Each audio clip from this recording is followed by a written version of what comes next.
Hello, ladies and gentlemen. Welcome to the first episode of Black PvP, the show where we take two teams of three and have them debate over gaming hottest topics. For this week's episode, we're going to go over Ashes Creation, the hot topic that's sweeping Ashes Creation right now: Caravan Attacks versus Defense, Equalized Risk versus Reward. Should it be? Is it? Who knows? Today, I am joined by a whole slew of Ashes Creation's loudest, most passionate voices. Just going down the list. Let's start with Nice Gaming swept out today. For people that saw the original post, Nice Gaming swept out today, tagged out for is God damn it, what the fuck? Is there no one else? Sorry. So Is There No One Else? I've been doing content creation for the last 6 or 7 years on YouTube. I have been covering Ashes of Creation for the last 2 years. I've been following it since 2019 or 2020. I have my Alpha 2 key. I do the Voices of Era podcast with Nice Gaming every Tuesday. And yeah, we just cover all the latest topics, the latest live streams, and I just can't wait to get into the game.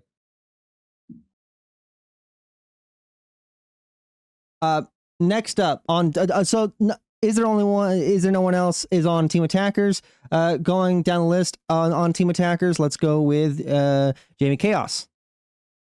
Hey guys, JamieKaos of Tangents Creation. I'm one half of Tangents Creation. Annie Lace is also my co-host. So we do a weekly podcast every Saturday now on Ashes Creation. We also put up some YouTube videos. Not all of it is Ashes. A lot. Some last time we talked about Dragon Come, so there's some random shit in there too. That's mainly that. Dragon Come or come on. All right, next up on Team Attackers is DA.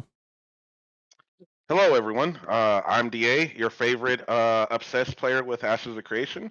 I run a guild, Enveus, within AOC, and you can usually catch me either on Yokai show or anybody else's show that I'm guest starring on. I'm obsessive when it comes to AOC content and going down every rabbit hole, so I'm excited to be here and to debate. All right, and that's Team Attackers. On Team Defenders side, let's start off with Virtek. All right, I am Virtek. I am the same way Jamie is one half of his show. I am one half, some would say the lesser half, and I would probably agree, of the Golden Feather Tavern. The other half is Chibi. See her around probably more often than me. And I know Yokai said, is it balanced? Who knows? Nobody knows. I'm here to say that everybody knows. Some people are just in denial. Next up is Hamlet on Team Defender. Hey, I'm Hamlet. I am a very, very, very, very part-time content creator. I go on and off. I usually help people out when they need it, but other than that, I'm just been following AOC for a long time. You'll see me Discord PvPing and Ashes Discord sometimes, and that's it. Discord PvP, best PvP. Yeah. And then Phantom. Hey, I'm Fantmx. I am part of TheoryForge, so that includes Diggs and Neurotoxin. We started AshenForge in May of 2017, I want to say. We've been doing stuff since 2014. So, and I always probably say I'm backer number 3 for Ashes of Creation. No clue who numbers 1 and 2 are, but I wish I knew. They're not as important. You got top 3. That's all that matters. All right. I have us in the Fort Phoenix Right courtroom today for this debate. I also have the objections and stuff like that set up from when someone has some fun stuff, like someone has shit like that pop up. Does it make sense? I don't know, really and truthfully. It made sense in my head when I was setting everything up. Would a kind of US like presidential debate kind of thing make more sense? Maybe. But I like the setup how it is right now. This is not a game show to where like there's a clear winner and loser. Both sides are going to debate their topics. I picked my wonderful guest here today based on the fact that like they are probably the best people to represent their sides. If you disagree, you can say, or we miss a topic, you can say that afterwards in the chats and stuff like that. Or if there's something missing, you can say that in chat. But you're the people are going to decide really and truthfully who like what's right, what's wrong, and then obviously Ashes of Creation because they're developing the game as well. Starting that off, just a broad generalization. the main topic, caravan PvP, or caravans in general, attack versus defense. Is it equal risk versus reward? Equalized, not equalized? Let's start with team defense. You want to elect a person to come up first? Down for whoever. Hey, Hamlet, you started off the doc. We were sharing some ideas on. You want to go ahead and open it up? Okay. Yeah. They were teaming up Sure. beforehand. Yes. Yeah, you gotta be Like prepared. defenders That's all. should. You got to pre-plan for that attack coming in. Yeah. So I was an attacker. Yeah, my initial arguments as to why it is not that basically the attackers do need to have some sort of penalties or a risk reward. That even with the current system, Steven has already said that the attackers will suffer like losses and progression, same as defenders if they lose the event. I'm kind of a proponent for more harsher stuff, because at the end of the day, if the option for attacking or defending is only ever I'm going to attack everything because there's no choice not to, because there's no downside, then you remove the you remove the choice in the game when you basically one side is so balanced through the for the risk versus reward benefit. Okay, are you good? Yep. Okay, good opening statement. Let's move over to attacker side. Who you gonna bring up to? Okay, I got some. JamieKaos. So since backing this project, we all knew that caravans were going to be a PvP event. We already have the corruption system to prevent people from doing the open world PvP, so that way you're not getting ganked, so you're a bit more protected there. I can't see a reason why you need to additionally punish people for doing PvP events and having a harsher punishment for attacking caravan. The whole onus and risk on that should be for the caravan, the defenders. It should be on them. We don't need everything to be equal and balanced. Balance just ruins fucking games. Having something that's a bit more asymmetrical, where you can have the defenders where they're risking everything, and then you have, because they're going to get a higher reward. So that they're going to have, obviously they should have the higher risk because they're going to potentially have a higher reward. On the flip side of that, if a caravan is attacked and they're able to destroy it, and then the attackers pick that up, their reward and risk is now proportional because you lost 50% of those goods. So now you have an equal amount of risk and reward now that you're picking shit back up. Good strong opening statement from attacking side. You'll have your moment in a second, DA. Let's move back over to the defenders. Someone else other than Hamlet want to argue that point. Okay, so risk versus reward, right? It's been touted as the core design pillar of the entire game, right? All choices should have a consequence. They all should have some form of decision to make. Hamlet basically opened it up by saying that, if you remove that choice, then you're removing that risk versus reward tier. There really isn't one. I mean, Steven's even been saying is one of the most important aspects of caravans is that there is no reward without significant risk. And just picking up somebody else's goods and needing to deliver them is not a risk. That's just less reward. That's all that is. And if you have a system where there is no risk choice to attack, what do you think all the gankers from other games are going to do? They have corruption, so they can't just run around open world ganking. Caravans are going to be the new open world ganking, just going in, destroying them with as many people as possible, just to cause chaos and cause issues. And that's it. And there's going to be zero risk. They're not going to get corruption. They're not going to get XP debt. They're not going to get any kind of penalty for attacking or any kind of risk for attacking. Yeah. They could not gain as much of somebody else's time and effort, but it's still just, you don't get as much reward. Yeah, I'm kind of on the opinion that one, as Jamie said earlier, I don't think that everything has to be 50-50 balance when it comes to risk versus reward. One of the other things that I see with caravans is, in a lot of games that offer, PvP, as a PvP player, one of the things that we usually have to fall back on is, doing econ, doing something to keep up with our money, to keep up with, the natural progression of the world and the game itself.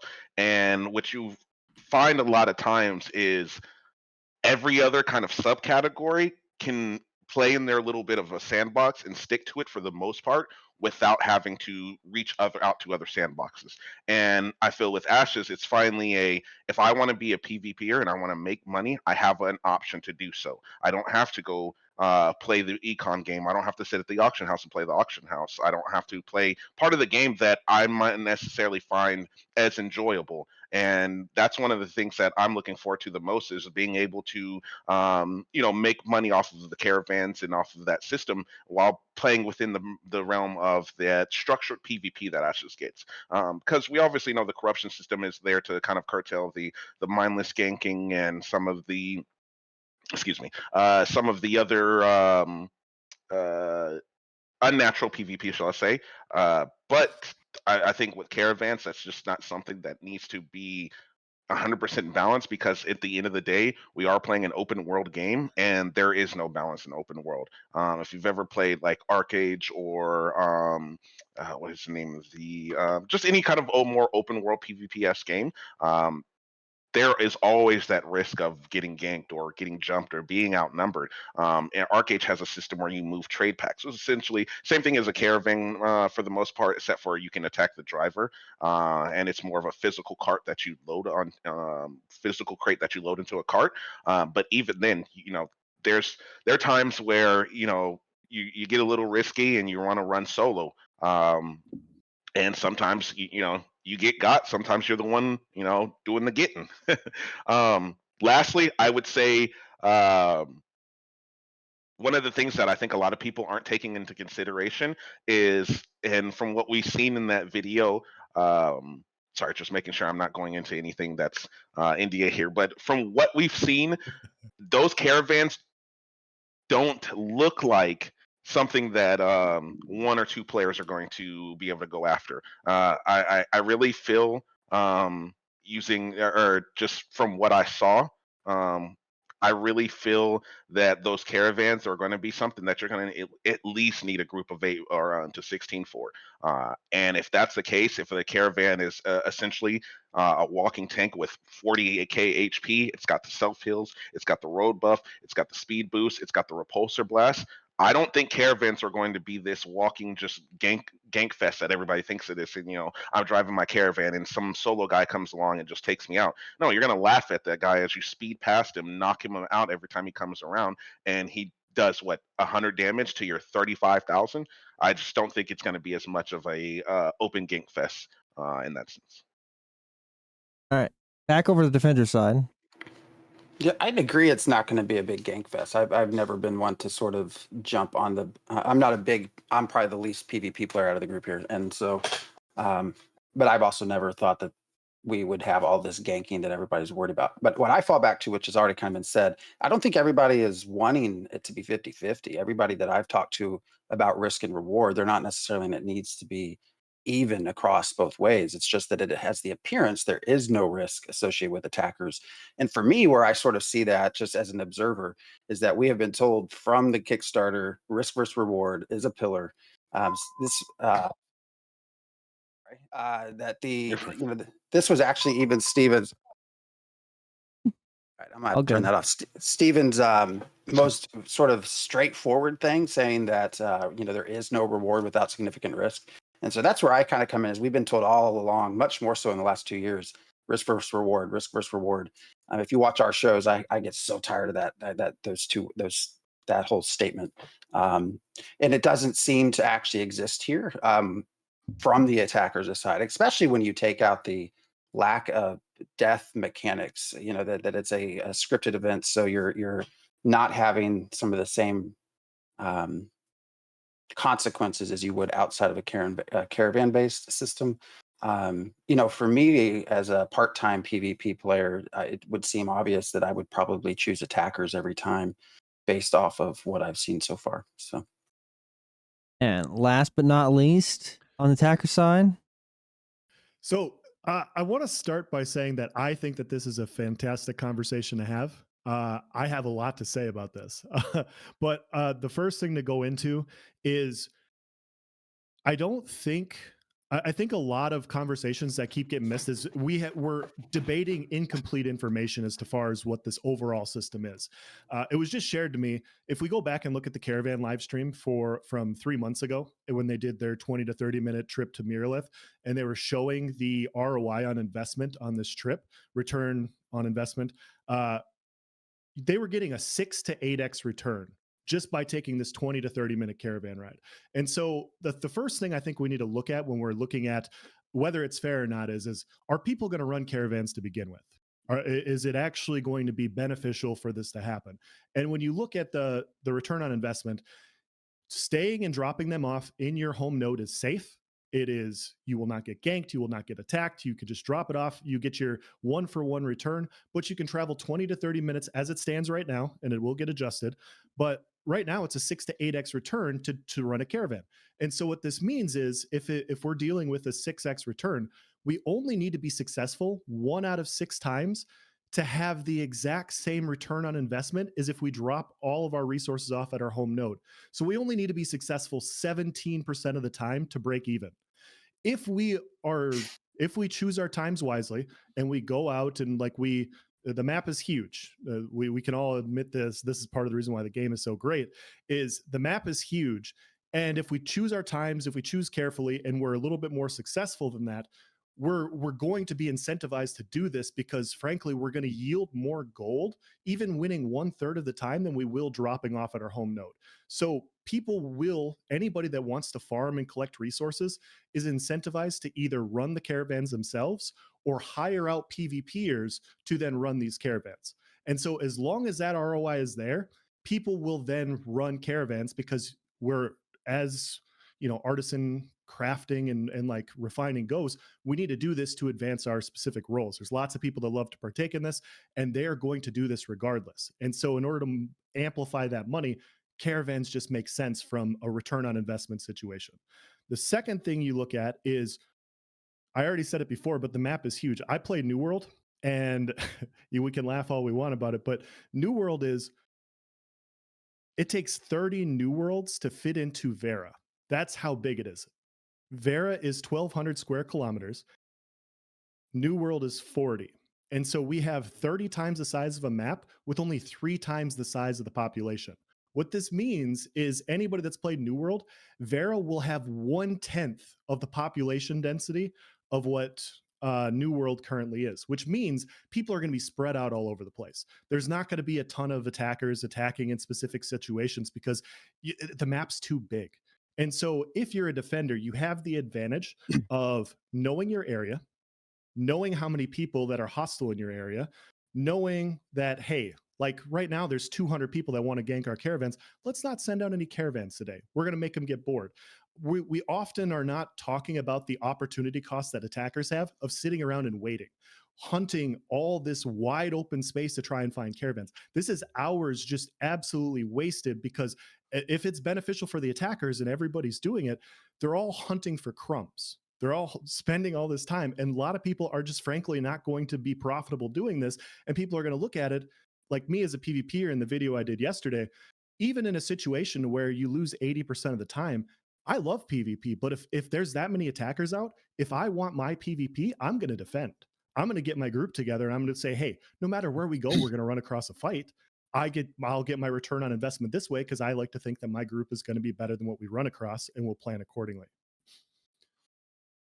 Those were all really good opening statements. Does anyone want to argue some of the points that were made by anybody? Yeah, so Either yeah, one? so I want to comment on no, I don't think anyone, at least I'm not arguing that caravans are going to be a potential for a big return on investment by moving. And I've made the argument that, if you're in a blue area, you're kind of local nodes, you can move from one end to the other relatively safely. If you want a bigger payout, you may go into like a red area, so you're gonna coordinate that better. The biggest argument now is, and yeah, you're saying to touch on an argument that people aren't going to be hunting them. And yeah, most people probably aren't going to be hunting them, right? But you are going to have spy networks of people who have alts sitting in a city that are going to be waiting for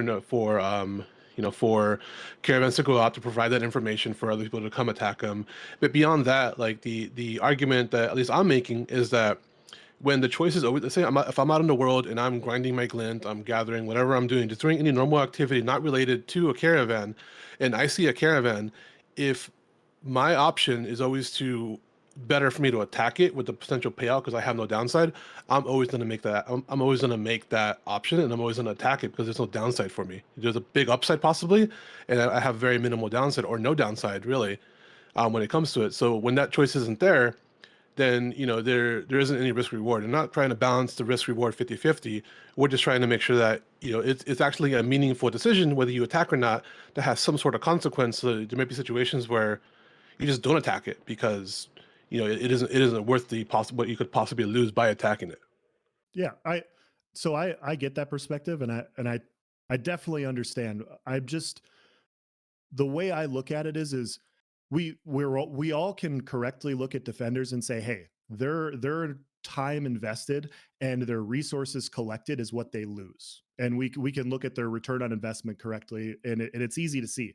But when we start saying like, hey, everybody's going to attack, we're not looking at how many people are then going to try out and go do caravan attack runs, and they're going to spend a lot of time venturing through empty parts of Vera attempting to find these caravans. And like you bring up a great point that you're going to be farming a resource. If you see a caravan, you're going to attack. Well, what if you're a group of 5 and I don't want to go into a ton of examples, but it's like a 20-man caravan? Well, then you have to try to attempt to coordinate something that they've been planning hours in advance to do to try and topple them. And they have the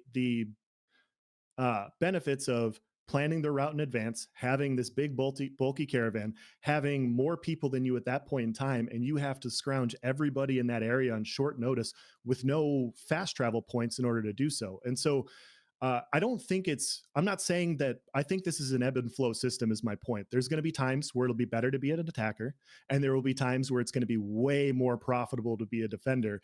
And I'm like on my videos, people are commenting, they're like, hey, yeah, I'm going to be attacking all the time. And it's like, great, attack my caravan all the time, because that's what I want. Like, I'd rather defend then, because then I get all the fights I want, and I'm hoping that I'm going to yield a better profit than the average player, and then that's how I will get my money. Yeah, I think. Wait, let me get in really quick. Sawman gifted a sub to Yokai Theater, so thank you for the sub. Thank you for the sub. I did not have a notification for that thing up, but thank you. Thank you, nice for pointing that out. Oh yeah, I told everybody whoever gifted a sub, I'll read whatever sentence they want me to out loud. So I have to do this. Hi, I'm Nice Gaming, and I would like PvE servers. You're fired. Somebody clip it. Somebody clip it. Thank you for that sound, man. But yeah, as a counterpoint to some of that, though, like the one thing people aren't really keeping in mind is the fact that all the PvE content outside of story and questing is open world, right? And the bosses are going to be on an undetermined respawn timer.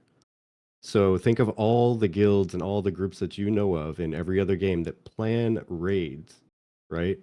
They're not going to be able to in Ashes. It's just not going to be a thing. What they're going to plan to do is get a raid group together and travel around the entire map looking for what boss they can kill. With the side plan of, hey, if we bump into a caravan, if we don't recognize them, let's take it. At least we'll get something to do tonight, right? And I would add to that. I would add to that real quick that I think it's going to be pretty obvious where caravans will come and go from over time too. I would So real quick, let attackers go. We keep talking about how they're going to rush the caravan, right? It's a PvP event. You have to sign up for this. Have we found out how many people are allowed to sign up for events? Because if raids are supposed to be 40 man, I would assume PvP events, open world, will probably also be 40 man. So all of this, there's going to be a bunch of guilds running around, bunch of randoms that want to attack these. It's probably going to be a limited 40 amount of people. So if you have 40 amount, organized group of 40 people running a caravan that are in the same guild, they all play together, they know exactly how each other play, and then you've got a huge fucking pug group coming to take on the caravan. I'm telling you, 99% of the time they're getting their fucking asses beat. Like Why would it be a pug group? I've seen how pug groups are. They're so fucking unorganized. No one wants to get in voice. You're assuming it's a pug group and it's not a guild group that's looking for action. Right, but you sign up, you choose. So you don't choose who's going to be in that group when you first initiate it. You have an advantage as a defender to make sure you have your whole group ready to sign up. The attackers don't choose who's in their group. It's random. So you could be in a group with a bunch of randoms. You don't know who's going to join. You'd have a level 1 that's running around who's never played the game before, who's joined your group. So again, too, there's level disparities too. So it's not like you're going to have all high-end people that are going to be on this one side because it's random. So there is a huge advantage for the defenders to be extremely organized, know what they're going to go up against, versus when you have a bunch of people that, yeah, you could have one raid group of 40 people that's hanging out in the world, but I highly doubt that they're going to see a caravan, stop what they're doing, go travel 30 minutes to go grab another caravan when they're already looking for that raid boss. I'm sure it could happen that you're going to have rolling raid groups that are going to come look for this. But I just, in my head, it just doesn't make sense. Why are you wasting so much time as a group? You're going to send scouts out. You're going to have people that are going to go out to look for those things. You're not going to send 40 people to just dick around for hours at a time trying to find a raid boss or a random caravan. It just, to me, it doesn't make sense. And if that's how your guild does things, you're probably going to get your ass beat doing that shit too. Let's make a lot of assumptions, though. Like, how are they going to get to whatever content they're looking for? They're going to be organized in a fashion that they can get to whatever they find, right? And they're going to be looking for things to do, so they're not wasting time by taking down a caravan. That is the content for the night because that's what they found to do. So, just as a guild leader, and kind of playing like Arcade a lot with this similar type system, when you're in a let's say it's raid night tonight, we have the different goals that we're trying to accomplish through the night. Those nights they aren't really like, let's take 40 people and let's just go bum rush the world. We usually have CCT cameras, which are alts posted at different spawn locations to let us know when the boss is popping. There's information that you get from that, and if 40 people are really roaming around the world looking for a caravan, they have nothing to do. And they're probably going to fall behind. I mean, you're spending hours looking for these caravans, and it's just such a waste of time when you can be doing something. I think the important thing when it comes to making sure that, and again, this is not really balancing but one of the things that I think it's important for the other side is making sure that those caravans are easily accessible. When it sucks to lose something, but it doesn't hurt as bad when it's like, okay, I use a little bit of glint, I can go get another caravan, and I can just use the rest of my glint to repack that caravan full of commodities. So I think it's really going to be boiled down to is how accessible is that is getting that higher tier caravan. How often am I getting glint? And the ability to spawn that caravan. I think if it's very pricey, if it's very a tall order just to spawn that, I could see something leaning that way. But right now, like one of the things that sorry, my head is itching. One of the things that I think is great about Ashes is it's not a game where I took something from you and I'm good. It is, I took something from you, now I have to pack it up and on a caravan. Now I have to move that caravan to said node. And the prey the prey become the defenders. So I'm sorry, terrible choice of words. The attackers become become the defenders, and therefore you're now at risk. There's a build-up time. If you look at that build-up time and how much time Stephen and a lot of us were in that stream, we're just standing around. I mean, the respawn points for AOC are not far and few between. There's a lot of access to them, so it is very, very much possible to not only mount a defense, but to kind of respond to that threat. Maybe get some more people from your node, hire some more people. I also think that it also the current system brings in a very interesting play for mercenary guilds, and in previous games, mercenary guilds have kind of been this like, hey, we want to kind of be a guild and merc for you in wars or merc for you in certain type of contents. But what kind of generally ends up happening is more competitive guilds don't really want to work with those mercenary guilds because, well, they're not as like competitive on like the either in-game rating or the gear grind or whatever it may be.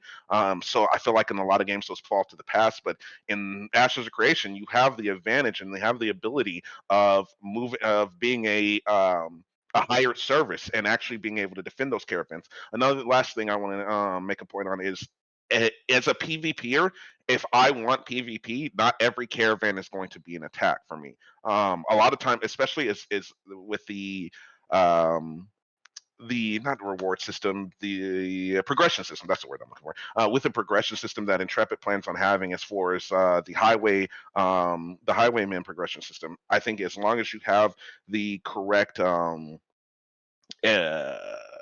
rewards for it, I think it's really going. I think you can really incentivize to kind of make that decision on one, if you want to attack, if you want to defend. If I see a caravan going by and I'm like, this, like somebody said earlier, he's 10, 20 minutes away from this node, and I know all the big groups who are running around are busy on the other side of the world, I'm going to defend this caravan. I'm going to make a quick buck. I don't care about your tier 1 salt. I'm just here to make a buck so I can go back into the open world and do what I'm doing. Yeah, DA. Go ahead. Oh, sorry. You can Somebody go. else wants to say something. You can go ahead. So DA, you brought up some really good points, especially on mercenary guilds, and I think this is one of the things that gets me so excited about this game in general, is just the possibility of teamwork. This game appeals, in my opinion, to so many different types of players. We have people in here that admit that I don't like to play PvP, and that's fine. I don't like to go chop down trees all day. It's just not something that's in my player loop. I'm not a huge fan of it. I will do it if I have to complete a goal. But the thing is in this game, people can work together in these situations. And so just briefly going back to what I said before, and then diving into this next part, there in the video, they showed an 8x return on one resource. And so what that means is, in order to break even doing a caravan run, we only need to be successful 12.5% of the time.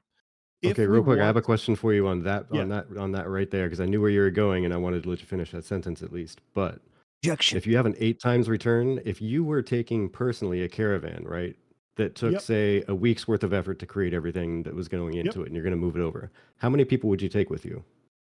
It depends on the people that I might encounter in the area. So if I know that there's 10 hostile people that are roaming randomly at any point in time, I'll group up 15 and I'll just be safe. Okay. Or if I know my 10's better, I'll just say, hey, we'll bring 10 and we'll deal with it, or we'll bring 5. That I think really depends on the dynamics of the area that you're in, the nodes around you, the hostility that other nodes have. But the biggest thing is if it's only a 12. Well, we can dive into that. And so, I can dive into that here in a minute. But the point is we only need to be successful 12.5% of the time to break even from turning in at our node, in order unless to you pay them. Yeah. See, I do want to cut in real quick. I do want to cut in real quick. That's also assuming that the caravan owner is the only one putting their goods on that caravan. There's going to be a buy-in where people are going to also put their own goods on it. So they're also going to get a return on that. And I would assume that you're probably going to have a couple different groups that will work together. So that one person that loaded up their stuff will give it to their guys, the other one giving it to theirs. I don't think you're going to get there and now you're being fleeced by every single person that you just made no money at all. So now you're compounding the problem. Now you have multiple caravans that need more people to guard all that stuff because it's more valuable. So I did a video yesterday showing how if you outsource your PvP caravan runs to players that want to PvP, what that does is it gives time back to players that spend time resource gathering and farming, and it makes them more of a profit because they're spending time doing the things that they're good at and what they enjoy doing. And because PvPers will naturally have a higher win rate doing what they enjoy doing over somebody that doesn't engage in that system as much, they're going to yield a bigger return because they're going to win more often. And so my point is in order to double our profit, we only need to win 1 out of 4 times. 1 out of 4. And if we're PvPers and we're winning 50% of the time, basically my point is even if you don't want to engage in the system because you're like, hey, I don't want to lose my caravan runs, I don't want to lose these sorts of things, you're going to yield more gold in the long run. Telling people, the example I brought up yesterday was PvPers win, they make 1,000 more gold per caravan run. And so you hire out the PvPers and you say, hey, you get 500, we get the extra 500 on top. You yield more of a profit. You have less hours invested, and PvPers get to spend more time doing exactly what they want to do. And so it becomes a system where both sides can really profit and do exactly what they want. You can engage in the system without actually engaging in the system. Real quick, since we're on this, let's put this a little more structured. Go into one of the prompts I have. So right now, since we're on this, Player experience, analyzing the experience of players participating in the caravans activities. Do attackers and defenders have equal opportunities for engaging gameplay and meaningful rewards? I mean, I would argue that when it comes to the cashing out of goods, that the defenders absolutely have the advantage when it comes to just pure reward based on like the payment of those items. But it also like depends on where they're moving to those goods to. One of the things that we also have to remember is like you don't have to stop at where you're moving those goods to. If you're being pressured, you can go to a node, you can pack those goods up, you can still leave them in the storage to launch on a caravan at a better time, at a more opportune time. If you're being chased, there are pit stops along the way with other smaller, lower leveled nodes that can hold your goods until you're ready to move it at a more opportune time. And I think having that ability to move in that large open world at an opportune time is a huge advantage that you don't necessarily feel until you're in game. It's not till you're awake at 3:00 in the morning running trade packs to Friedrich Island, and you're just like, oh man, there's no one out here, that it's just like it's a gold mine. It's money. It's money. And PvPers also know that. The people who are up late, the late night demons, there's the sharks are out there. But I mean, everybody really just has an understanding that I either call for help, you ask your guild, or you do some type of like, hey, I'm going to pay you guys to help run turn in these goods for me. But at the end of the day, like, there's no guarantee that you will even be attacked, because like it is all open world. There are so many variables to what other people are doing that you're never going to accurately quantify, like, is this the perfect time to run that caravan? Because you have to remember, if we could guess every time that like accurately guess, like, hey, this is the best time because I'm not going to get attacked, then there's no risk versus reward at all. You're just going to always move at the most opportune time for yourself. So the inability to kind of mitigate a lot of the risk of just the randomness of open world, I think is definitely a boon. So, as a direct response to that, as far as advantage and payout, so if you're moving a caravan with, I'm just using examples here of what would be on the caravan, right? So you have somebody that spent a week gathering money, supplies, etc., to ship a caravan. They spent a week of their time in game gathering everything, right? So now they have 1 week's worth of value on that caravan. They deliver it all the way. Let's say they get 6 weeks worth of return. Cool.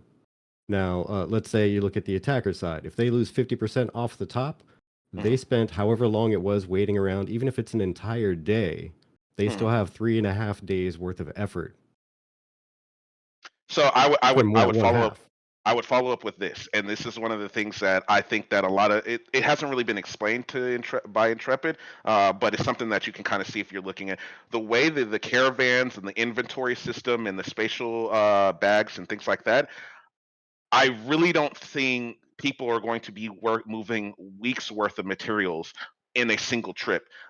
If you look at a lot of the bag system and a lot of just like the unpacking and things like that, Intrepid seems to really be going for a more slower kind of like the movement of goods, and that transport of goods is very important. And look at the backspace. Like some of those rubies cap out at like 50 rubies that you can carry. The caravan space, the 2x2s, and the way they have it set up, I don't think you're going to be moving 3,000 logs, 80,000 rubies, 20,000 gems, and just a whole slew of items. You're going to have to make that in multiple trips. So it's going to be you're going to make that in multiple trips. So you're not really going to be losing a week's worth of items all in one trip because you just decided to haul, because your caravan can't even fit that. Okay. So if you Okay, lose, so okay, so Go ahead.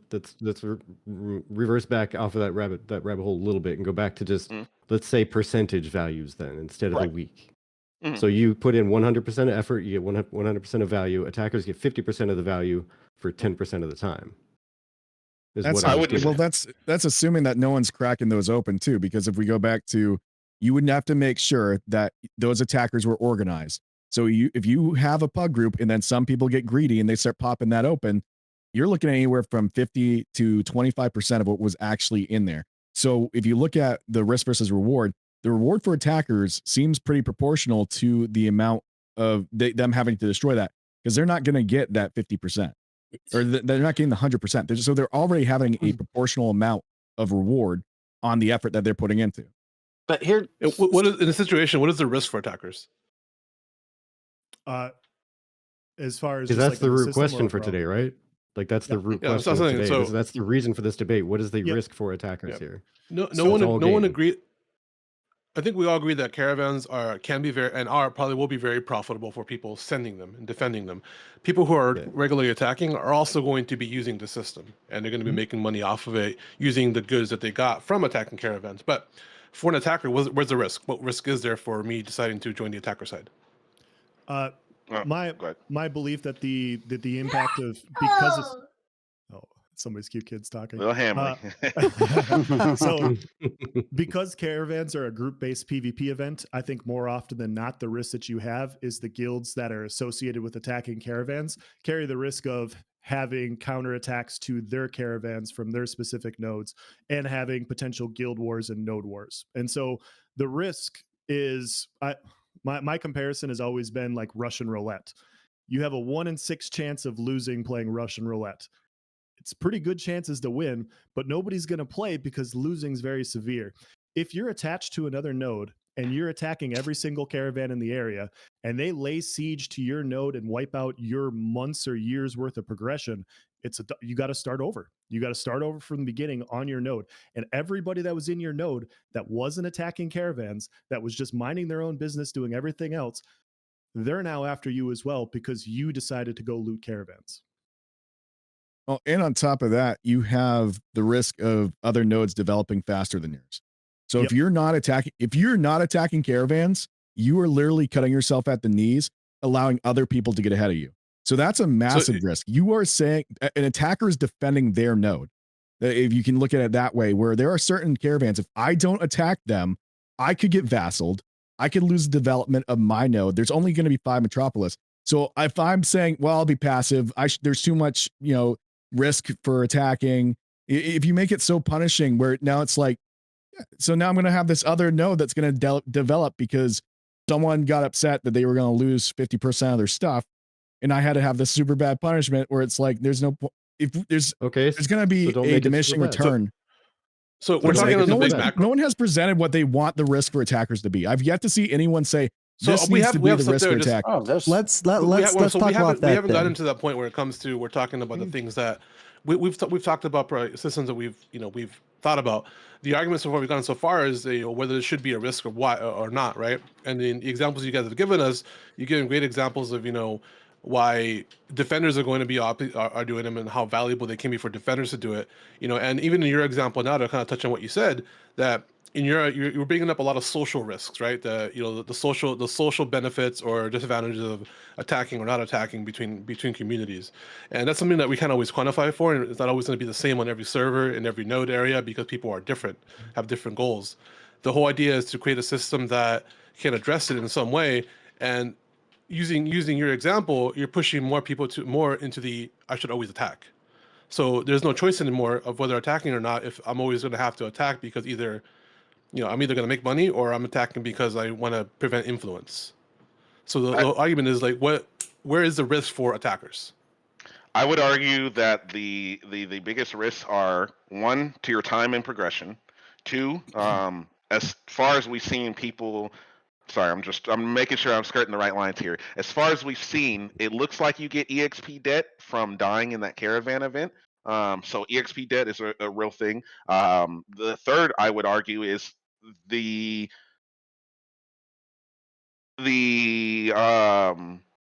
transformation from going to attacking or to defender is part of that risk. The setup time for launching that caravan so you can pick up those commodities. The outside external forces of people trying to take your commodities from you. There's so many different things that put that attacker in that hot seat that even if you attack that caravan, again, you still have to defend that to go into your town. The commodities that you pick up, you can't just say, let's just go back to the town where it originally started right up the road because those were purchased from that town. You have to move it to another node. So you're risking what somebody else spent time and money on is what you're saying. You're Right, risking the somebody reward else's is goods. proportional. That's the thing, though. The reward on it is proportional. So if we're looking at risk But versus reward, I'm only getting 50% of that reward if everyone in my group decides not to crack those open. And now you're dispersing that even more. So I'm saying you still have an equal amount of risk versus reward because now you're taking on that role. So what you're saying is if you stole my goods. iPhone and then broke the screen, you would go to like Apple and be like, "Yo, my screen's broken. You got to replace the phone for free because it's mine." Real quick, If I Phantom. stole it's your my phone. iPhone, I'm out of there, It's bro. the same I'm packing concept. that up and I mean, I'm I getting could out sell of it for there. parts on it. I But mean, see, okay, so hold on. Using it's that the same example, concept. using So that example. you take somebody else's goods at risk. You're not putting your stuff at risk. You But I'm as the saying, attacker. so put using that nothing as an on the line. example, if I go to sell that for parts on eBay, I'm going to get less of a return. So But you're again, still if we're getting a looking at risk return. versus reward, and that then if someone finds out, there's a reputation loss. So there's still a risk. So Like this I think leads into- people are really underplaying the amount of social risk because there's so many people that I think still think of this, even when they're not trying to, think of this from a solo standpoint. If you are to get a reputation for being an absolute scumbag, you are going to get run off the server. Like if you are just known as the person who constantly is harassing or doing all this shit, like you're gonna get to a point, especially like a guild. You could just starve that node. You could piss off you could give so many other people from all these other nodes to be like, every time a caravan comes in here, attack it. So, We are going to starve them out of materials. We're going to make sure that their node delevels, and then we're going to siege based on all the stuff that we stole from them. So like there's a massive social component that goes into this. So That's even a reason for me to one defend, second, DA. right? 1 second, DA. Right. So so just on the topic of what risk does the attacking side have, Kenny brought up a point inside chat just now that that attackers also have to risk their caravan as well. So it's like we know that once you build a caravan, if it's destroyed, you lose the upgrade components of the caravan as well. So that is a point to risk that that chat brought up. That's a choice they make, though, right? That's a choice they make Yes. after the attack. And if the attack is successful, they make that choice then. Do I want to break open the crates, take a smaller reward, and run with what I got? Or do I want to... they have a choice at that point, right? And both choices are still a profit for them. But the whole thing is, what is the risk if you attack and fail? Yeah. Well, Yeah, I don't buy... Let Phantom talk. He hasn't talked in a while. The reputation thing. I mean, do we really think bandit guilds are going to care if they're known that they go and steal caravans? Like that's what they do. But that's why they exist as a bandit guild. Like that's just what they do. So, and I don't know that they'll all be tied to specific nodes either. I mean, I know it's a social game and there's that risk, but you have to be a node to have citizenship. So to have a lot of access to systems, you have to be tied to a node. You cannot have citizenship if you do not have a home. Could be, but attached for the gear and all that as well.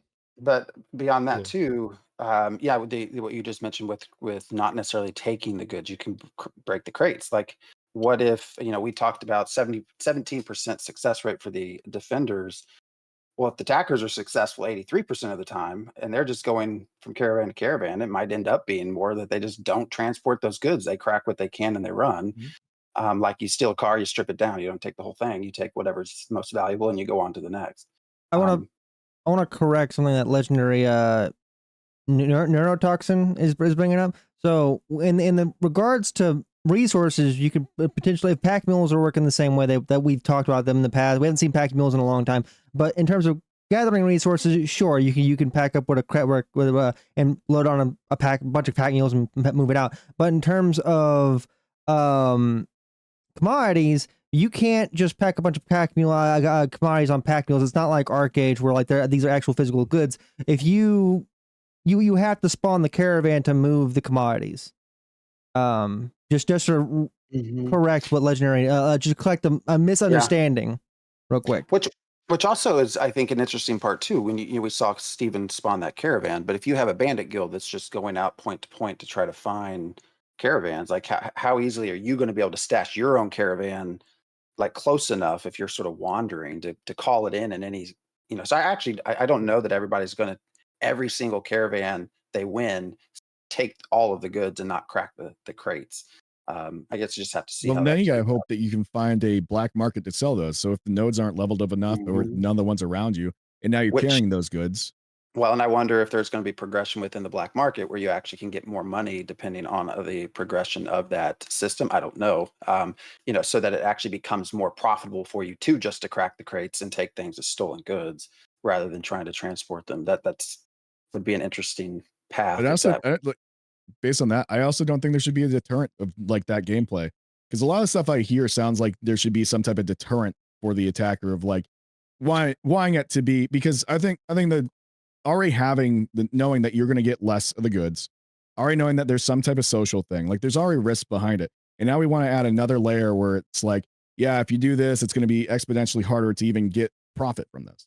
Like it shouldn't be so punishing that you don't get profit from being an attacker, and to the point where you discourage people from not wanting to attack. No, I actually agree Okay, with you so- there. I mean, if caravans don't work, then nodes don't work. So Yeah. I am so that interested kind to of leads see. into the suggested systems that could be a risk versus reward decision without being, because Jamie, I'm sorry, you keep making the assumption that the penalties we're looking for are going to be like so severe that nobody will ever do it. But no, just something in there to consider is all. What? I think they just need Right. a sufficient progression system on the highwayman system. There just needs to be sufficient progression on each end, and you kind of the choice should be on, if I'm attacking this, it's going to take me further away from my defender status, and maybe the defender status gives me a really good augment that I want. There really should be, that decision should be made in the progression system more than just like the system itself, in my opinion. And I'm really curious to see what it looks like how many people are going to be interested in popping those crates. And again, I kind of refer to Arcade because of this is what those system is kind of based off of. In Arcade, if you take somebody's charcoal pack, you're not busting that down for charcoal. Nobody in their right mind wants to bust it down, because everybody has in their mind, I just took it from him. As long as I play my card safe, I can move this to wherever I need to go, turn an NPC. And they're very, even when there are 20 guilds fighting over packs, I mean, like, it's very cutthroat. Everybody's get on the ship. You got 2 minutes to grab your pack, get on the ship. We will leave you behind. We do not care if you die. We do not care if you get ganked. We do not care. You get your items, you get on the ship, and you go. And there is all those groups have the ability to bust down those packs for the items, but they're just so, I don't want to say worthless, but they're not worth, they were never worth breaking down, unless you were just absolutely like, there's no way I'll make it home. I'm just going to, I want to bust this down for no reason. And again, you have to make it back to, when you do break those commodities down, you still have to make it to that node. If somebody kills you on the way, even if you don't have a caravan, they can still take those stolen commodities from you because you drop items on death. one other point I want to mention with breaking the crates too, with the reward structure, because presumably the way we saw the UI, we can, we come across a caravan, you can choose to be attacker or defender, assuming there's spots in both raids available. For me, I mentioned I would probably choose attacker. Well, part of the reason is the reward. If I'm stumbling across a caravan, if I select defend, like, there's no guarantee that group is going to give me anything. Like, I'm going to blindly, like, there's no reward monetary. Like, I'm going to help them with the hope that if we succeed, they are going to give me some sort of reward for stumbling upon and helping. Versus if I join that as an attacker, I can break a crate and just go, take some rubies or something and just go about my way and actually get a reward. Is part of my rationale too for why I would choose attacking versus defender, because but that's assuming there's not a full raid set up for him. I would propose this question then, as as somebody who's a proponent of like the defenders and defending, and with the highwayman system, instead of taking away from attackers, what would you like to see as a sufficient of reward for, or an incentive to defend, that's not just like, as far as like, something just reasonable that you would want to defend? Gold is an obvious choice, but I'm not sure if Intrepid really just wants to put more gold in the system, because then you could just really, you really could play this system like, oh, we're going to get the gold for defending, we're going to get all the boys, we're going to make caravans, even if it's just a bunch of crap, and just run them back and forth. I would say my thought would be a caravan driver, whoever spawns the caravan, should have a choice of how many people they will let join out of nowhere. Like, if it's we have 15, I can select, okay, I'm going to let 5 more people join us.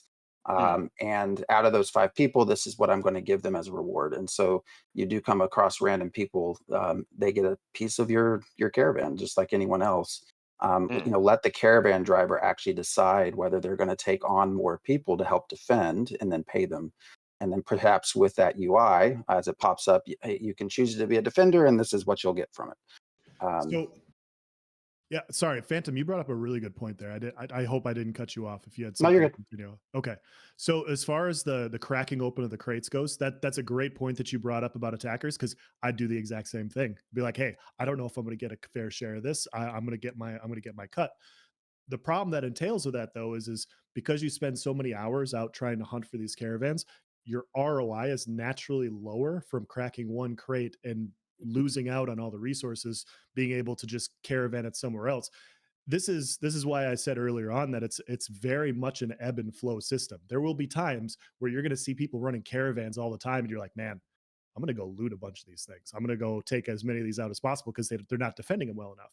And then there's going to be other points in time where it's literally like you're going to have people out here wanting to attack caravans, and it's just a bunch of jackals basically like scrounging for a few nickels. Whereas if you're a good caravan runner and you're an organized PvPer, you get to reap the value of the 8x plus return on these investments, and not just a cracked crate in a small amount. And so the overall investment, yes, it's absolutely, it may be more beneficial for attackers, but it's also how much time you have to spend trying to find these people, winning, and then also what percentage of the loot you're getting. Because if you're just walking away with a cracked crate, it may be way more beneficial to be a defender at that point from an ROI perspective. Can I sneak in here really quick? I don't want to 4v3, and that's my intent. I'm just hanging out in chat, and what I'm speaking now is not to do that, but it's more so like what I said in chat just now. And obviously I want to continue hearing the rest of this debate, but I wonder if that should be the case, if the conversation should be how to incentivize defenders instead of constantly trying to, there's been how many videos and Discord conversations about the attackers need more punishment, how they not risking enough. I think we just need to implement a system, not the bounty hunter system, unless you want to tie that into it. I think there needs to be a way to, honestly, that's a whole nother conversation, but I'm all for it. And he dropped my thing in the chat, and I was like, man, I'm on the wrong side right now for this.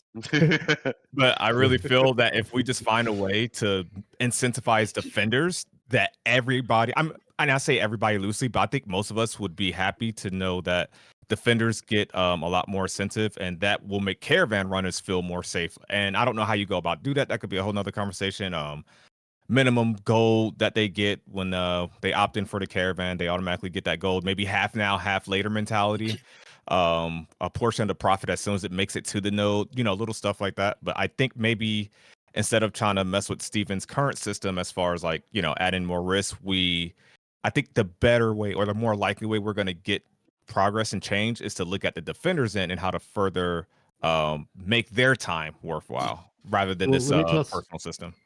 Yeah, let me toss out an idea here, since we keep kind of skirting around it every time it comes up, like things to actually put into place, right? So one of the ideas I ended up having was, what if it's literally informational is the risk? The risk is literal just information. There is a registry of people who attack caravans that's added to the node that was transporting the caravan, the one that shipped it out, the one that the attack occurred in, and anything within the same ZOI of the same metropolis they live in, and any allied nodes. That registry gets shared amongst them. And it'll have a list of who the attackers were, if they were successful, and the caravan owner wants them to, it will share the value of what was stolen. The guild they're in, all that stuff, like their home node, what node they call home base. It's just literal information. That's it. So like one of the things, like that's what I said earlier, I think it's on Intrepid to kind of like add more of incentives to defend. I think that's a great idea with especially with their highwayman system. The owners of that caravan should be able to pull up a list of like, okay, this guy, I see that he's got 100 successful defenses and he's always on the ball. Another guy applying to the party, and having controls over that raid is very important. I know they spoke on it lightly during the stream, but being able, because there are going to be people who join the raid just to be a spy, right? And if you should absolutely be able to get rid of that person out of your raid. But yeah, I think it's important to just have those controls to be able to see that player history. Like, hey, this guy's a known attacker. He's 100 successful attacks and 20 successful defense. He's probably not here to defend my caravan. So it just that I think that definitely that information is important. And lastly, it goes back to like Intrepid. It's very much on Intrepid to find the right incentivization for the defenders. The only thing that I do worry about is if you put too much heavy incentivization on the defenders, I'm only going to defend. If I know I'm going to make boatloads of cash, we're really going to bring 40 of the boys out and we're going to just defend every caravan. There's no why would you attack? Because I'm going to always bring my homies out. I'm going to always have a group around the caravans. Shout out to anybody who needs caravan defense forces and that are on our server because we love to get paid for defending caravans. People like Gold Pipe will be on that instantly. But yeah, like if I know that it's just going to be heavily incentivized for me to defend, you kind of go back to the you have the opposite effect of where it's just like I'm only going to defend, and since I have the choice of when, where, and at what time to launch that caravan, I know 40 of our guys 3 o'clock in the morning, we're going to we're outfitting our caravan for that off-road, the off-road exploration. So we're going to be, deep in the jungle, ratting it on the edges of the map and making sure it never touches the, on road or it's never visible. And the last thing is, when it comes to the launch of that caravan, you get to choose within the vicinity of the node where you launch that. So you're not really going to have in my opinion, I don't think there's going to be too many people just standing around town waiting for that to launch. I think, like I said, a lot of that interaction is going to be coming from that open world, those random groups. And if I can plan on the defender side to have a large number of people at that opportune time and place and time, there's very little chance that attackers are even going to be able to defend, especially if you're just a roaming 8-man group. I'm sorry, I do want to piggyback something onto that too. Caravans seem like they are supposed to be a material sink system. So if it gets to the point where caravans are too incentivized and too rewarding, you're going to have, like DA said, everyone's going to defend that, which means now you're going to break the economy. Ashes doesn't seem like it's going to have some random RNG thing where you're trying to synthesize your weapon and then it shatters. So it looks like this is a way, and the ESO has another system too, where you have gear sinks where you're working on things and you lose your items that way. It seems like caravans are one of the main driving forces to have a material sink to make sure the economy stays healthy. So for the node's sake and the game's sake and keeping the game healthy, you do want these caravans to get destroyed. So if we do get to where it's one-sided, where caravans have way more reward, you're already getting 8 times or 6 times ROI on it. It's going to break the economy. Yeah, I don't want to go too much deeper on this, but one of the things we also have to remember is caravans are not attacking that. It's not also always about taking somebody else's money. Let's say we're in a node, right? We're city state and we're trying to hit it to that metropolis level. If I'm in the Riverlands and I know that the either the Jundark jungle or the what is it called? The Sand Squall Desert. If I know that the desert node is going to beat us to that metropolis and lock our ZOI out, and they have, maybe their mayor puts out a buy order for, Ashwood trees. That group has to go out of the desert to go get Ashwood trees. I can effectively slow down that group's progression to help my node. And then you get into that pseudo faction system where it's like, I'm not always out to be an attacker for the guy running his caravan, the guy running his goods. I'm out there to attack anybody going to a specific node because hindering your progress helps my progress. So I think we keep arguing the point on, and I think we're missing a couple points when we keep arguing about this, right? Because like the payout here is going to be for whoever starts the caravan, whoever opts into maybe putting stuff onto the caravan to move. Correct? Payouts for whoever turns it in. Right, but so yeah, whoever so the risk is whoever loads it up from the original point and moving it. So and it being opt-in, we can debate the system whether if you're a random and you have no skin in the game, whether you'll choose to defend or attack. Right. I think that's what the arguments. I think that's what the argument is. And sorry to cut you off, Hamlet. I think that's what the argument is, and what the argument that Nice was trying to propose earlier is like, what incentives do you give a random defender over a random attacker? Right. So when you look at that choice, right, we're given the choice of, if I'm a random player and I have no skin in the game, I have the choice of either I'm going to defend or I'm going to attack. Right. If there's nothing I can get from defending, and it can work both ways. If you get too much from defending, you're obviously always going to want to defend, especially if you're in an area it's going to be a successful defense because there's no one else around. Your choice is always going to be to defend. If there is no reward for defending, your choices now become either I'm gonna leave it alone because I'm not gonna get anything, I'm not gonna get anything for defending it, or I'm gonna attack it because either A, I can, get my homies and we can kill it and maybe get something out of it, or I can have some fun out of it. At the end side, the choice for, if there is no incentive to defend, then you're just going to either ignore it or you're going to attack it. As far as an individual player, when you start talking about the larger guild stuff and organized stuff, that's a whole different ballgame we're talking about. Because if I'm an Enveus and we want to attack a caravan from Freelancers Guild, I can't think of any guild names right now. We're going to go out hunting for, maybe we have our spy network set up so we know that they run them at a certain time, or we know they're going to run when. We're going to have all our guys ready to attack it. That's going to be regardless. We're going to do it regardless of any incentive. The incentive is to hurt that guild, right? So now I think we're missing the biggest point we're missing in general is this is focusing on what is going to give the player the choice of defending or attacking. As far as some systems that I've thought about in the past, thought about earlier, I thought about it in a sense of as a downside for attackers, to incentivize defense, is you have anyone who attacks the caravan, if they killed by a defender, they drop an emblem. The emblem can be turned into a talent or an NPC that either further your progression or hurt their progression, or maybe you can, wait, one second, buddy. Or you can even make it to where you can have the choice. Maybe I can sell you back the emblem for X amount of kind of reparation, and that way, because you don't want to lose your progress in your highwayman progression. So that's what I'm talking about. We can talk about systems that way. So that's something I propose, is adding emblems, and we can even add emblems on both sides, so that there is a defense, or there is a risk, but also a reward for doing it on both sides. Wouldn't that just make it equal to back to the same argument if both sides can get that?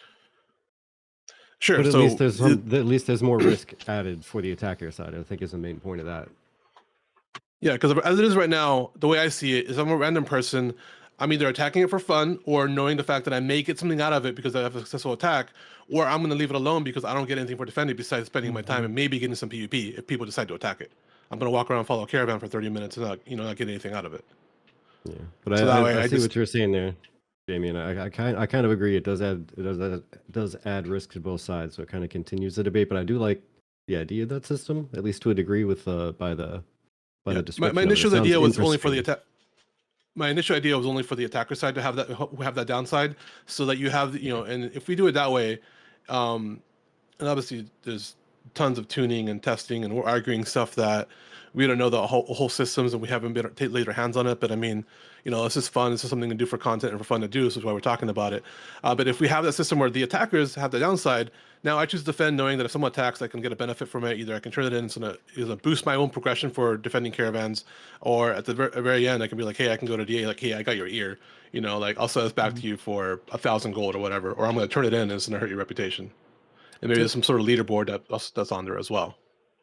Yeah, to piggyback off that idea in Virtek as well, because I like that idea. I think the incentivization for defenders will often, for solo players working in an area, I think a lot of people in general will more often than not be focused around whatever node that they're working on and progressing towards. And so if a caravan leaves their node, they will probably be more inclined to defend that because they don't want to lose their overall node progression. You're going to see incoming attackers from another area. You're going to jump in to help. If somebody loses their caravan and they're like, hey, we got 20 people out here, and you're working in the node and it's a mayoral caravan, for example, you're going to go out, you're going to try and stop that from happening because somebody's basically saying my progression is more valuable than yours, and it's going to upset you. Like, I think oftentimes we're underplaying how annoyed people will get about losing caravans. We're just like, hey, this is just an underlying social aspect, but we're talking about it now, 3 to 4 years before the game even comes out. Like, caravans haven't even been sacked yet, and we're talking about the